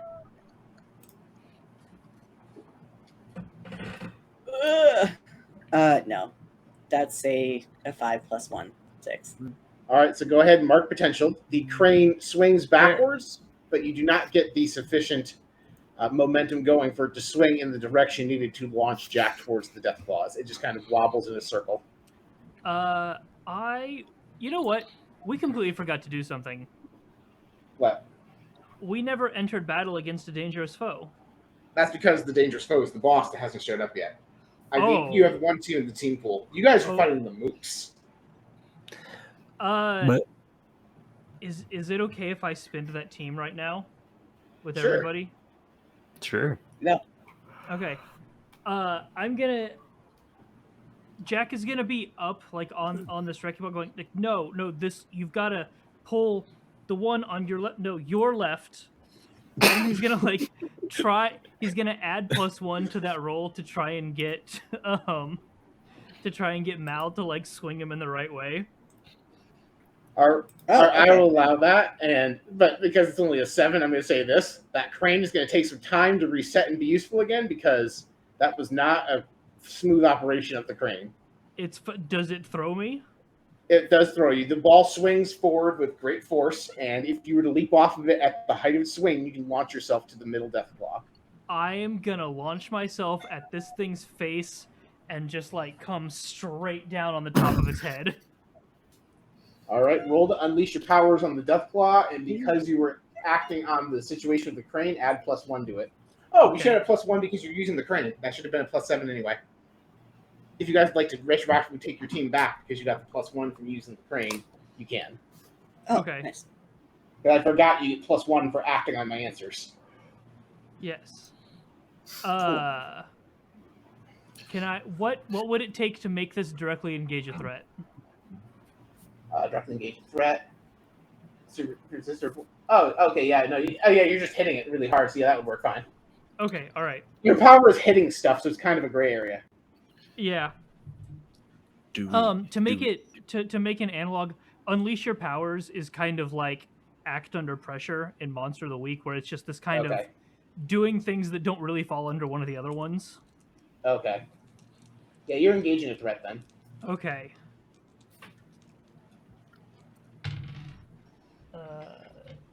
8, 10. All right. All right. On 10, you pick 2. Resist or avoid blows. Take something from them. Create an opportunity for your allies. Impress, surprise, or frighten the opposition. I am going to resist or avoid blows. And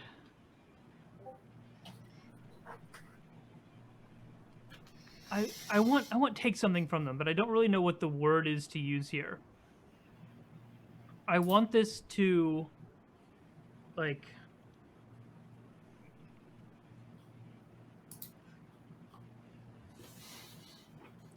take their I want to take this one out effectively. All right, yeah, take away from the herd. I'll deal with that. You Okay. land on this thing's head with such force, you bring your fist down, you punch it square back into the eyes, its eyes spin around and go backwards, and it collapses unconscious. All right, cool. From having a human being with superhuman strength get hurled 90 miles an hour into its face. That'd do it, I'd say. And you just feel the shockwave go up your entire arm as you collide with this thing's bone plate head. Craziness. And now the other two have their eyes on you, and they're about That's- 50 yards away from the compound. That's perfectly fine. All right, top of the Come order at me. to top. Okay. So, Jesus. So Jatat, although he failed to really do anything convincing to try and motivate Mao, it does seem to have worked out more or less in the direction he was trying to make things go. But so he sees Mao go running off, hop on the crane, and then launch Jack just into the stratosphere, and then he knocks out one of the dinosaurs, right? So That was a great Cool. moment. cool. He just one looks- punch man to dinosaur. Right. So at that point, he kind of looks back over his shoulder to make sure the technicians are getting back to work. They're down one dinosaur, so he's gonna just follow Jack's lead and just charge off as best he can to try and directly engage the threat. But I know that they're really far away, so I'm going to then since we're so far away and I don't really get to engage in this fight at this point, I'm going to try and use my, before we get started, to observe the opposition again, and try to get some more points built up on that. Sure. So rolling plus savior. That's 4 plus 3 is a 7. So yeah, 7 and 9 is hold 2. All right. All right, and that I guess will be what I'm doing for now. I'm just charging off, trying to hurry up and get to Jack to provide some support. All right. Valerie. All right, so I am also not very close, but I'm still going to start running towards Jack because, I mean, I'm not going to really do anything very helpful like back here with the engineers. So I'm just going to start off that direction. So, I mean, at some point they'll either reach me or I'll reach them. So All that's right. it. I'm just gonna head that way. All right, so you and Jatat clear the distance. You're about, I'll say, 25 yards from the 2 Deathclaws remaining. Maybe Jatat's a little bit further ahead of you because he's naturally super athletic, but generally speaking, you guys have closed approximately the same distance. Cal. Yeah. I'm gonna cry probably. I'm gonna try to maintain some distance from Jack so I don't piss him off again. And I'm gonna go for one of the other Deathclaws because there's 3 of them, right? 2 now, yes. 2 now, I guess. But One of them got 1 punch man. true. I'm gonna go for. I'll go for one of them, and I'm going to. Does unleash my powers make sense, or directly engage a threat? I'd do either. Yeah, well, if you're directly engaging a threat, what are you trying to do with your powers to the Deathclaw? Kill it. That sounds like directly engaging a threat to me. Okay, so I want to take will something from it. Its life, please. Okay, so I'll do Reality Storm again, and this time I am gonna spend the 2 burn to not do collateral damage. So this is directly engage a threat, rolling plus freak instead of plus danger. I do want to let you know, Marty, you don't have to use Reality Storm every time you directly engage. Oh, I don't. Well, it gives me you can just like use your powers. Okay. Just straight up because you have the hard light stuff. Right. This does give me the extra +1 because my freak is better than my danger. Reality Storm is like big shit. Big shit. Okay, then I'll just directly engage. This gives me a 9. All right, so the 9, you have to choose one from the list. Resistor avoids blows, which you're fighting at range because you have like closed the distance. You're on your floating platform, or whatever. So I don't think it can hit you anyway. Mm-hmm. Take something from them. Create an opportunity for your allies. Impress, surprise, or frighten the opposition. I like the take something from them. It's life. That was presented, and I think that's the best option. All right, so I'm gonna propose something graphic here. You have like the Green Lantern hard light thing, right? So whatever you can visualize, you can create a construct of. I imagine you just create a giant sword and decapitate it. Sure, that sounds dope. I'll go with that. Sick. And I would say on a power level, it's not as intricate as maybe like a Green Lantern thing. I can come up with very basic shapes, like but like big sharp thing is not sharp thing is not complex. So we'll roll with that. But you didn't make a steamroller. Yeah. Oh, or is it really basic? Where like you didn't make a sword, you made a rectangle. Yeah. You shot a triangle into its neck. What is a sword if not a rectangle with a big triangle at the end? All right, Mal, you are up. I guess Mal's going to try to get the crane back into a good position in case the last one makes its way here. All right, roll plus maintain to control the crane and get it into a functional position again. And remember, you get +1 to the roll because you're controlling the crane I gave you. Oh, yeah. Okay, so that's a 7 plus my mundane plus the +1 is a 9. All right, so on a 9, we're going to go ahead and say you get it into position fine. If anything gets within range of this crane, you will be able to use it to make an improvised attack. Cool. All right, bottom of the order, Jack. There's 1 Deathclaw left. How big are these things again? Remember that thing that was bigger than the Tyrannosaurus in Jurassic World? No, I haven't seen it. Oh God, I do. All right, have you seen Jurassic Park? No. You have an idea how big a Tyrannosaurus Rex is? Kinda, yeah. Double your mental image of a Tyrannosaurus Rex. Ooh. These things are big. building sized. These are several ton, 30-foot tall dinosaur monsters. Okay. And they are smaller than the thing that you've been warned about is coming next. Oh yeah, there's still another thing coming on. Oh. This is not gonna fucking work. I think Jack is gonna try and get at the feet of one of these things and just like upend it. Just grab the foot and lift and try and tip it over. Just stub its toe by punching it really hard. No, like he's trying to like pick up the foot to unbalance it so the whole thing just falls backwards. Straight up that's his table plan flip. here. Well, you get the impression things are very top heavy, but this might be heavy even for you. I'm gonna say this is using your powers because you're not so much hitting it as you are trying to bench press it. Okay.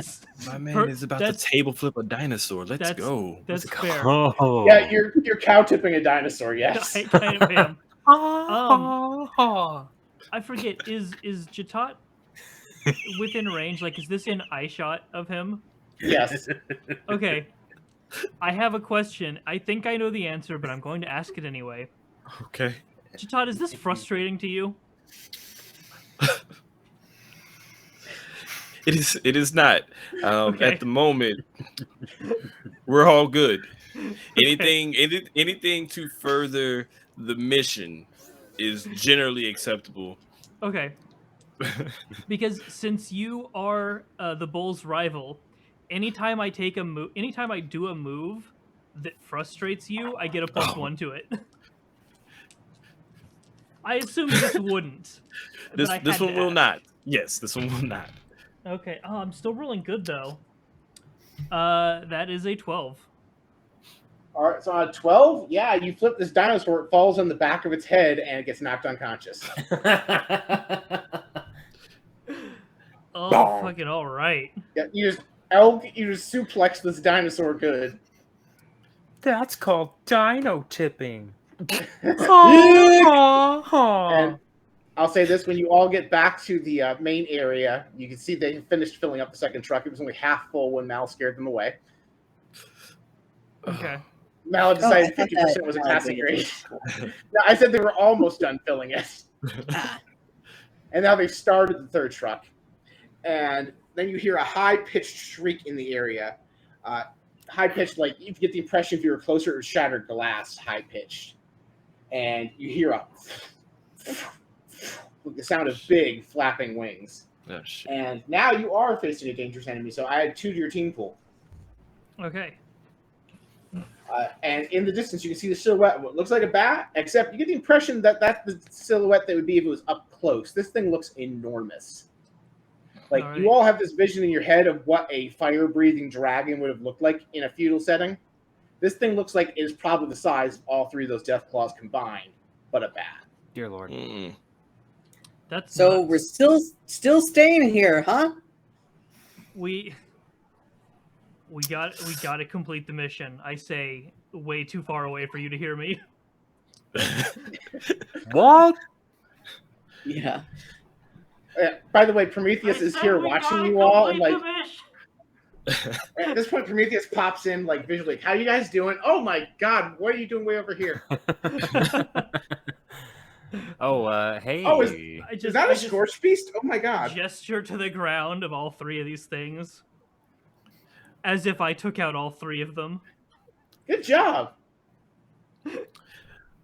At this point, I've analyzed the situation or tried to observe the situation. It looks like Jack didn't need my help. I see this giant beacon of death in the sky coming towards us, and at this point, it's like, okay, everybody, I'm just screaming as loud as I can. Everybody, just load up everything we can. We've got a little bit of time before it gets here. Let's get what we can, get it in the trucks. And maybe we can get it all before it gets here. Go, just go. And I just turn back around, trying to help all the techs load up. It's like, hurry up and tell me what the hell I need to pick up. If it's heavy, I got it. Move. Let's get the shit in the truck so we can get the hell out of here.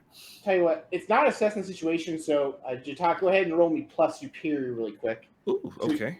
Because I'm going to see whether or not you can clock this thing really quick. All right.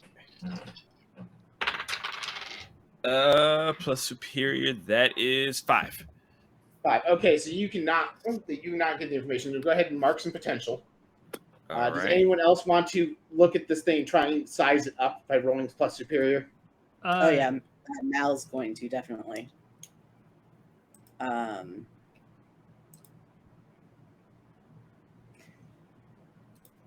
Oh, thank goodness for my 2 superior, because that was a 6 plus 2 is an 8. All right, so with an 8, I'll give you this. You can tell by the speed that thing's moving, it's faster than the trucks. The trucks will not be able to outrun it, even if they leave now. Fuck. Well, Good. This is good. I'm glad we followed this plan. Thanks. This is very good for Mal's superiority complex.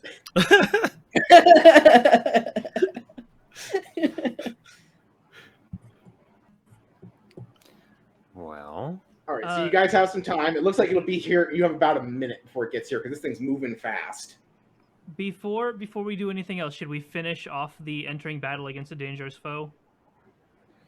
Sure. What Let me else find where is that is there? in the rules here. Enter Yeah, I battle don't against know. dangerous foe. It's it is actually on the basic sheet.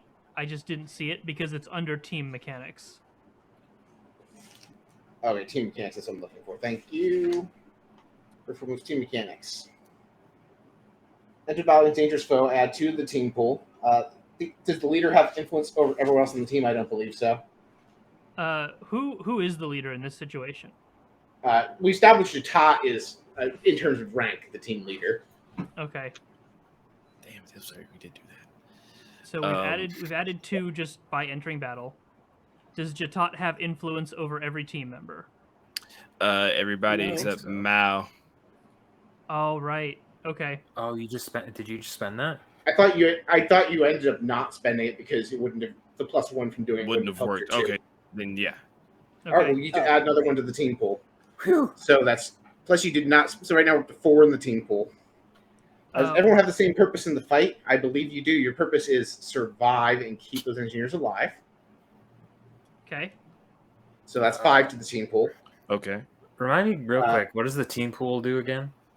It's you can spend a team to give yourself +1 on a roll, right? Yeah, you can spend a team to, not to give yourself. Well, you can.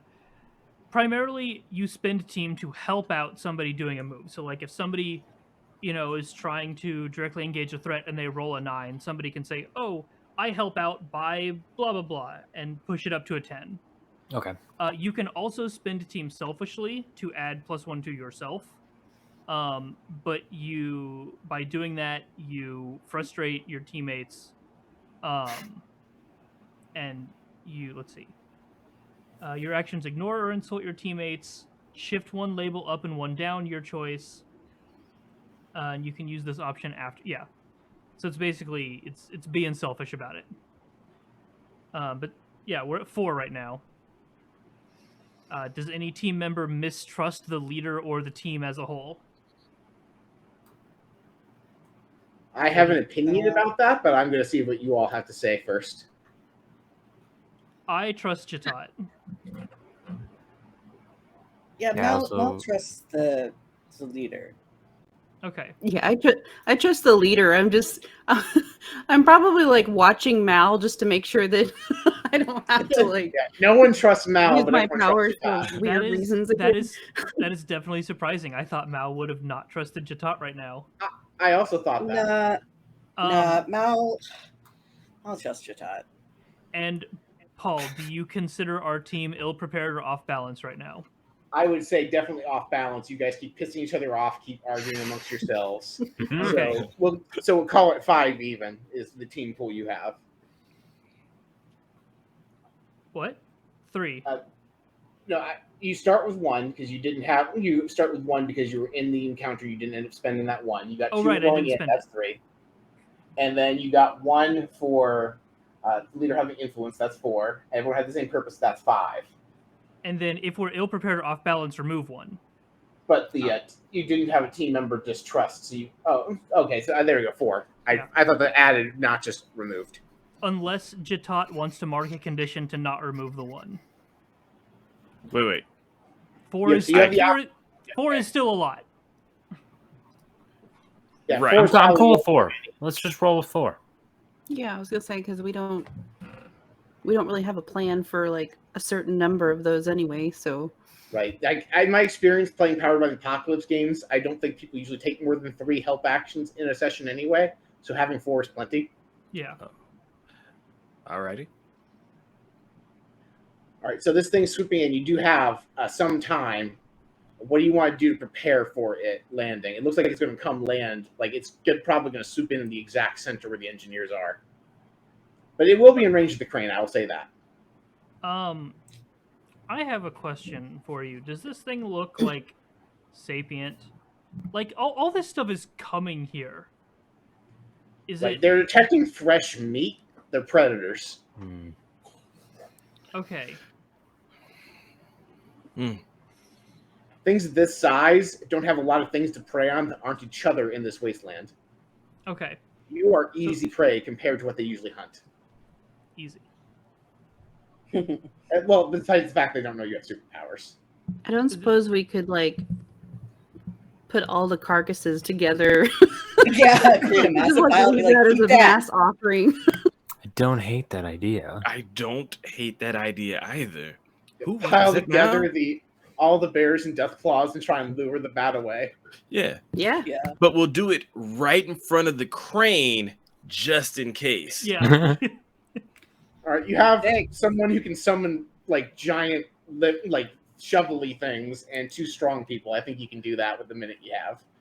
Okay. I'll just Cool. raise a platform underneath a bunch of them and kind of have it float away.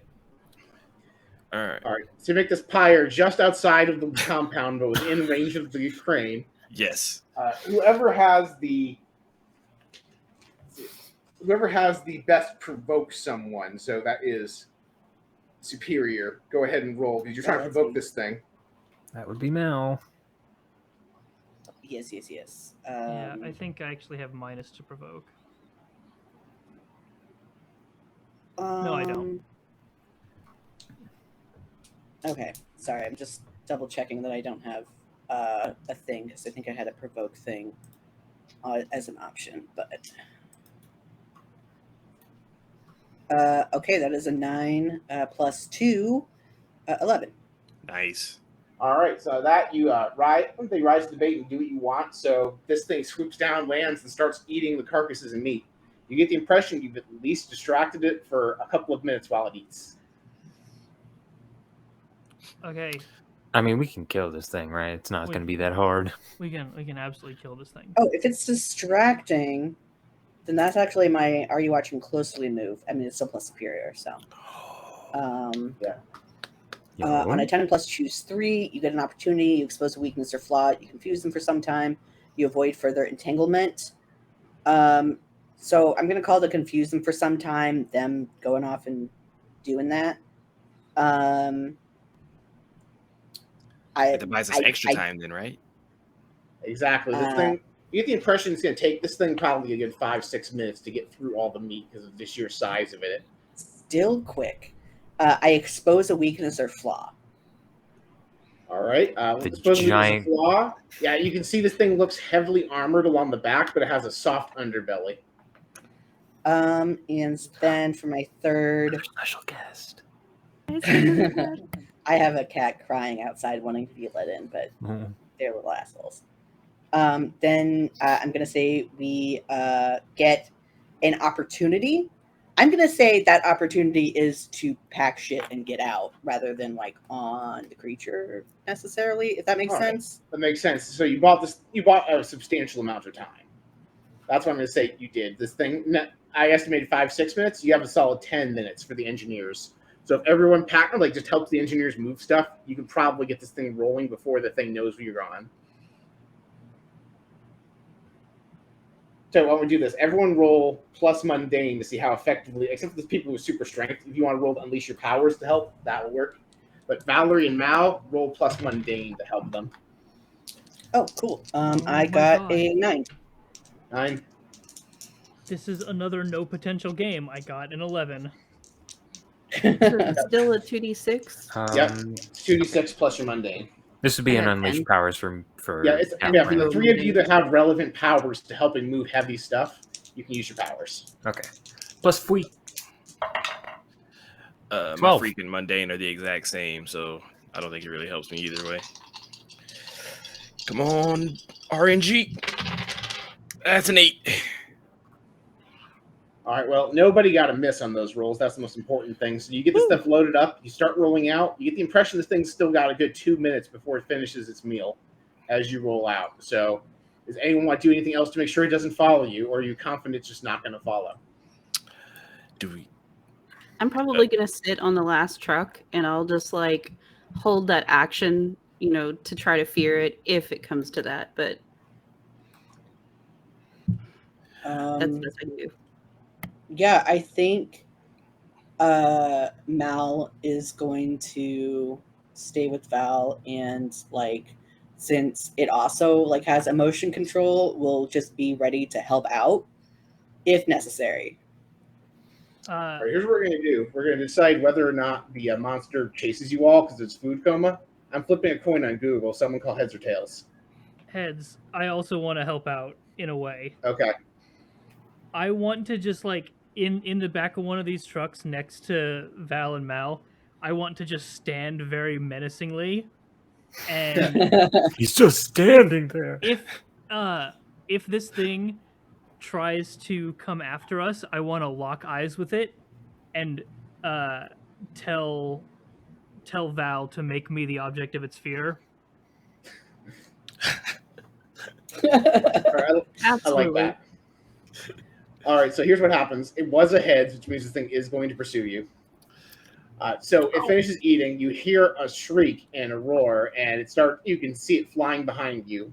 After about 45 seconds, it clears the distance. It gets within what you guys know to be the range of both Mal and Val's powers. So if you guys want to manipulate its emotions or cause it to be afraid, go ahead and do so. Cool. Can we? We've got 4 team in this pool still. Can we call this me provoking and both of them helping? Sure. Okay. They're trying to emotionally manipulate it with their powers to make it super duper afraid of you. Yeah, pretty much. Oh no, my Unfortunately, first low roll. I know. I was gonna say I rolled a 3, so I don't have. Well, you got a guys 9. help. No, the way helping works in this game is you spend from the team pool. So you're giving good. Justin +2. Both of you basically give me an extra +1 for helping out with this. So okay, let's see. It is plus superior. My superior is 1, so that's 6. Oh no. I'm trying to think of how I can help out. I was gonna say, can either of you guys help? Can I also be scary? So what is the so I'm trying to figure out what is the combined effort that is happening back there. Like, are they making an illusion of you that's bigger, or like what's happening? So both Val and Mal have the ability to manipulate the emotions of a target. Mm-hmm. So basically, they're both collectively trying to make it feel afraid of Justin. So they're like, that was kind of what they're doing. So that's their +1. If there's anything you guys can do to try and make this thing afraid through use of your powers or other, that we could try and throw another +1 for Justin to scare it. Sure. So I would have also been in the back of the truck. I will fire an energy blast, but I'm gonna put my hands like kind of like from where Jack's fist would have been to try and make it look like it's coming from him instead of me. All right. To try and add into extra intimidation. All right, I like it. That's a +1. That gets us to 7. Okay. On a hit, they take the bait and do what I want, but you, Paul, get to choose one of these. They stumble, and I gain +1 forward against them. They don't take the bait. They get one of these instead. I take +1 against them. We gain a critical opportunity, or we gain influence over them. All right. Well, can you go over the first 2 again? So, they'll either stumble, meaning that the next action one of us takes against it is +1. Okay. They err, which means that we gain some sort of critical opportunity to take an action.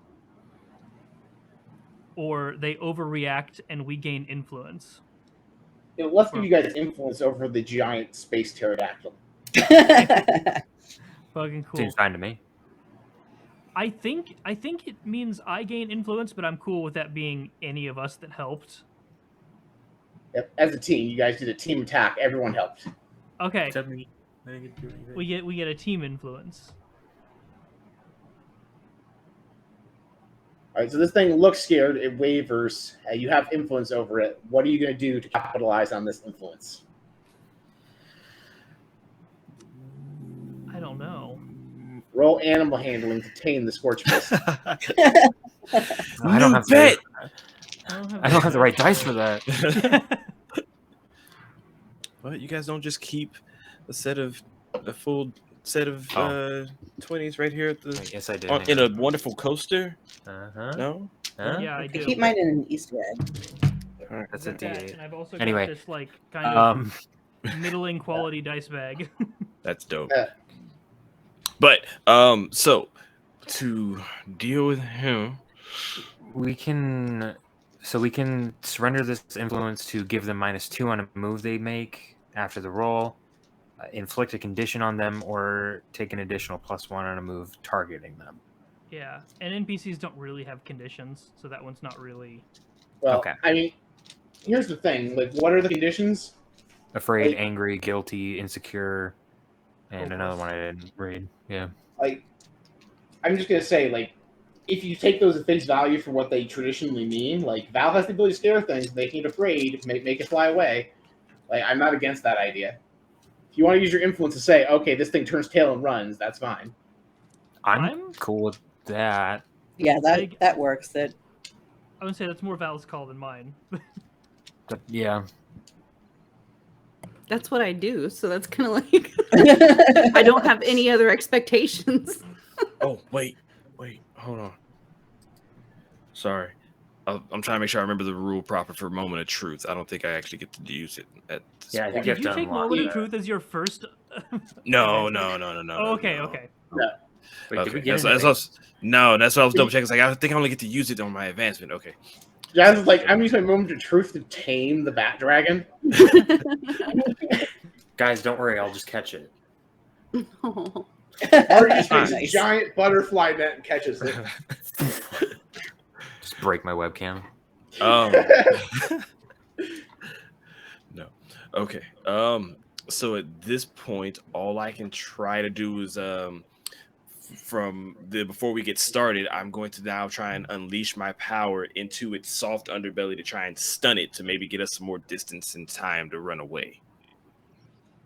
All right, I like it. Roll to unleash your power. I think you get like a plus for using the. You get a plus because I gave you the information about the small underbelly from Correct. that one thing. Nice. And Oh, that one went party way over foul. I heard glass. there. It was metal. It was metal. Okay. I wish that one had landed that way on the table. That was a good roll. Oh, now I really wish it. Okay, so that's 6 total. Wait, hold on. I still get to add my. Do I add soldier or freak to this? For use my power, it's gonna be freak, so it's a 0. So yeah, total is still 6. Is that including the +1 for you acting on the underbelly information? I am. Okay. Can I help out? Do we still have one more team? Yeah, you do have one more team. You want to contribute to the blast by using your blast power? For sure. All right, that makes it a 7. All right, so you blast this thing, you stun it, it crashes under the ground because it was already startled. And you get the impression that by the time it's able to get back in the air, you'll be a safe distance away. Oh, Cool. cow. I give Jatad a fist bump. I dropped my phone. You all make it safely back to the base, and you return your salvage. General Mills is, on the one hand, he's initially impressed, but then he hears the field report about everything that went wrong, and he looks very disappointed in you all. That's showbiz, baby. I was Better, like- better. I assume Jatat is very thorough and detailed in his reports. I am. I give him all the information, but also I'm a little offended at the fact that he is disappointed in our results. Sir, this is a very brand new team. We are fresh, just come together with minimal training. We successfully brought in a vast amount of resources for this bunker. Any disappointment is really unnecessary. This is nothing but a resounding success, and I won't have I can't stand by you reprimanding my team for it. I understand where you're coming from, Jatat. However, one of your team members caused all the engineers to almost flee because they had a moment of cowardice, and another one almost vaporized one of their teammates. Those are two almost lethal mistakes. Who did that? Not me. Mine wasn't lethal. Mine was Fair the enough, opposite sir. of lethal. But I think I think given that these were just civilians who were woken from sleep, a little bit of leniency should be held, and I will take it upon myself to make sure that nothing like that happens in the future. Understood, soldier. And with that, you're all dismissed with a relatively successful first mission. Yeah. Do you know how hard it was for me not to like do something petty, like make him afraid of his shoelaces as he left or Yeah. something? Like, because, like I have so much respect for Jatat right now because he just stood up for all of us. So Hell yeah. you know, That's our leader, I'm gonna baby. be I'm gonna If be Jatat didn't full already support have of influence, anybody he that would have stands gained up to influence. authority. So Yeah. he's my new buddy until he makes me mad. Until I make another questionable call on the field, because I was totally going to mark insecure as my condition, because I was like, I might get everybody killed here. I don't know what the hell's going on. Oh shit! Yeah. Oh, also, I forgot to do this earlier. Because Mal was very cool with the crane. I was gonna call it a steamroller for some reason. That's not correct. Since Mal was very cool with the crane, she gains influence over me, or it gains influence over me. Nice. All right, there's probably end of session stuff we need to do, but I cannot find it. Yes. All these games usually have end of session stuff. First At off, the end of between scenes, you can clear conditions if you did like the appropriate things. Oh, I, go ahead. Yeah. I'll find what thing I'm supposed to do. Yeah. Particularly for Cal. Cow. what? No, everything's fine. On the second page of the basic moves, there's a clearing conditions section. So if you did any of those things, you cleared the appropriate conditions.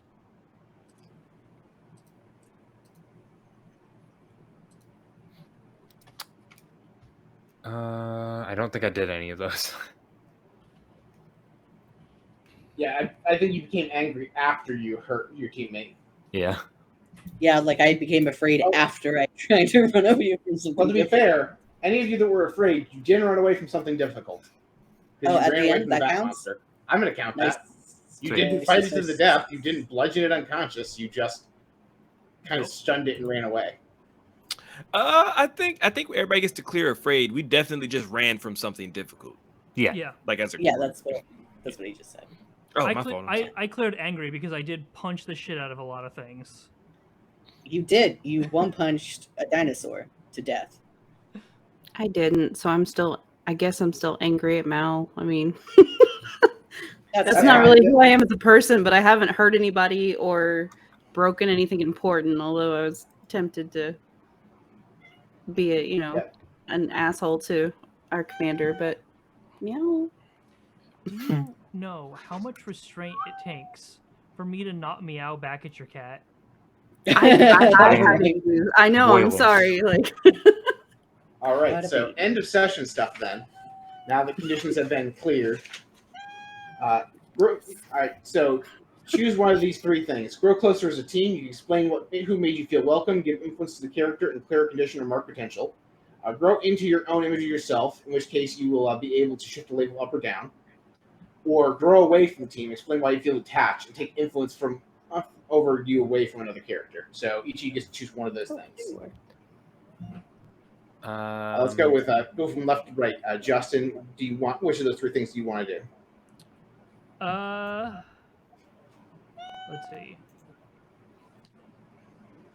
I think I am growing more in my position as a soldier. I I followed orders either explicit or implied when the trucks were leaving and whatnot. So I am going to shift my superior down, and I guess danger up. All right. And then Val, which of those three choices do you want? Grow closer to the team, grow into your own image of yourself, or grow away from the team? I think I grew closer to the team because we did pretty well together. All right. So you can either give influence to another character, or clear a condition, or mark potential. Yeah, I'm gonna clear angry. It's both. Give influence to a character, and either clear a condition or mark potential. Oh, I thought it was or. My bad. So Yeah. if there's someone who doesn't currently have influence, you can give it to them. I think everyone has influence, right? I know. I feel like everybody does. I don't think Because you so. told everyone your secret. On my sheet, I've got everybody. Yeah, Because I think Everybody when has we did influence character on Valerie, creation, I had to or choose Valerie. one or everyone, and Oh, it was right. everyone. Is it give influence? Yeah. Okay. Yep. So no There influence for you, I guess. There's a thing. Hold on. I mean, you want 2 influence? If you have influence over a teammate and you would gain influence over them again, immediately shift one of their labels up and one of their labels down, your choice. Oh, so I get to choose one of yours to shift up and down? Whichever teammate you feel made you feel welcome, you get to shift their labels. All right. thought it was It's gonna have to be Oh. Jatat because he was nice. He was nice to me even if I didn't like it, and then he stood up for authority at the end. So that trumps all the heroic deeds that happened tonight. Apparently. I thought it was that person will shift your labels if they have influence over you.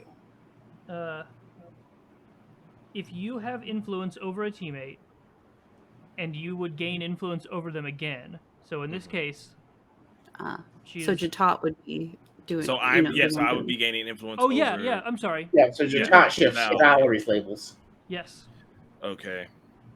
Cool. So I would say if I'm gonna shift anything, we're gonna go up 1 savior. Cool. And down 1 mundane. Sure. That puts me at 0 savior and -1 mundane. All right. Cal, did you grow closer to the team, grow into your own image of yourself, or grow away from the team? I think I grow away from the team a little bit, because I feel like the interaction with Jack did not go well at all, and I'm still nervous that my powers are gonna get me or all of these people killed. So I think that one, and I'm gonna take I'm gonna take Jack's influence on me away, I think. I don't have influence over you. Oh, you spent that. That's right. I spent it. Yeah. Okay. Then I guess the only other relevant person would be Jatat. Yeah, I think Cal's withdrawing a little bit because he's like, oh shit, I'm not prepared at all. So I'm gonna do that. Okay, so I gotta take away the influence I have on Hardlight. Chill. All right, Jatat, did you grow closer to the team, grow into your image of yourself, or grow away from the team? Man, I have been going back and forth between whether or not Jatat grew closer to the team or grew into himself. Um, I think Jatat grew into the image of himself, especially with him being so devoted to the organization of ages, and he wants to see himself turn into a good commander. And, he noticed that same kind of monarchical status that was happening with the command structure, and he wants to kind of change that up a little bit. And so I think him being able to stand up to General Mills. I think that was the moment where he felt himself kind of coming into his own as a possible leader. All right. So with that, I'm going to actually move up one soldier. No, not soldier, superior. I'm going to move up one superior and down one soldier. All right. Actually, I like flavorfully why you did that. All right, and that just leaves Mal. Mal, would you say you grew closer to the team, grew into your image of yourself, or grew away from the team? Grew away from the team. Yeah, that tracks. Yeah, Mal said, "Hey, let's run away," and everyone was like, "No," and then we run away. You ran away with more stuff, to be fair. You ran away at the opportune moment. We said not yet. We didn't say no. We just said hold up. Hold up. Wait. So yeah, I've been debating because part of it is I do think Mal just kind of like imprinted on Jatat, and it was Cal who like had the turn immediately after Mal and was like, I'm not leaving, I'm actually staying here. I just don't know if it narratively makes more sense for Jatat or Cal to lose influence over me. I think Cal also because he messed up during the fight, and yeah, I think just I think Malaclip still looks up to Jatat too much. Influence removed. So yeah, Mal's just kind of like blaming someone else now. All right. I believe that is it for the end of the session. So I hope everyone watching had a good time. I hope the players had a good time. I had a good time. I did. Yeah. And we will see everybody in 2 weeks. Nice. If everyone wants to go around and plug their stuff, Justin and I are from Bard Rock Cafe, the host of this channel. We are a bi-weekly D&D podcast where all the players have wild magic and anything can happen. We hope you give us a listen. Susie, you want to plug anything? Let's go left, right on the screen again. Okay, sure. So clearly sassygamers.com still a thing. You can find me on Twitter, either GamersGotSass or SusieQ918. This is Lila. She's apparently likes to play with me, and that's it. All right, Marty. So you can find me on Twitch and other social medias at Balm Martian. You can find my D&D podcast, Wayfaring Strangers, on pretty much wherever you get your podcasts. We'll have a new season coming out this fall with some supplementary one-shots coming out before then. Also, my band, Winter Wayfarer, just released a new single, Give and Take. So go check that out wherever you listen to music. Yeah. All right, Jazz. All right. One more time, I'm from the Gimme the Loot podcast. Our podcast can be found wherever you find your podcast. And a couple of the guys, myself, Anthony, and one of our bigger influences, Anthony's older brother, will be hosting a panel at DreamCon in a couple of weeks. So just talking over how to find more people of color in the TTRPG space. So if that's anything you're interested in, if you happen to be coming to DreamCon, come check us out. 10 o'clock Saturday. Sounds nice. And Jackie. Yeah, so you can find me on Twitter at Jax_Yaks and at Fake Gamer Bro. Fake Gamer Bro is my podcast where I talk about mobile games and just general topics that stem off of mobile games. And then I have a Patreon where you can get early access to that and get sneak peeks to upcoming projects, maybe. That is patreon.com/JaxYaks. Right. That reminds me, Bard Rock Cafe also has a Patreon and a Ko-Fi. I'm going to go ahead and drop both the commands for those in the chat if they work. I mean, I set the bot up correctly. Ko-Fi didn't work. But the Patreon bot works. Apparently, I didn't program those commands correctly. Patreon.com/BardRockCafe, and I believe Ko-Fi.com/BardRockCafe as well. Oh, Cool. Oh wait, that was you. I was like, oh, Actually, it worked, but no. I'll be your bot. I thought I programmed Nightbot correctly, but unless I made that a mod-only command, I didn't try it under Bard Rock I hope those Cafe. links are right. I don't know. I just guessed. Patreon.com/BardRockCafe is definitely right. I do not know. The Ko-Fi is not at all. Yeah, the Ko-Fi You doesn't tried go it, didn't anywhere.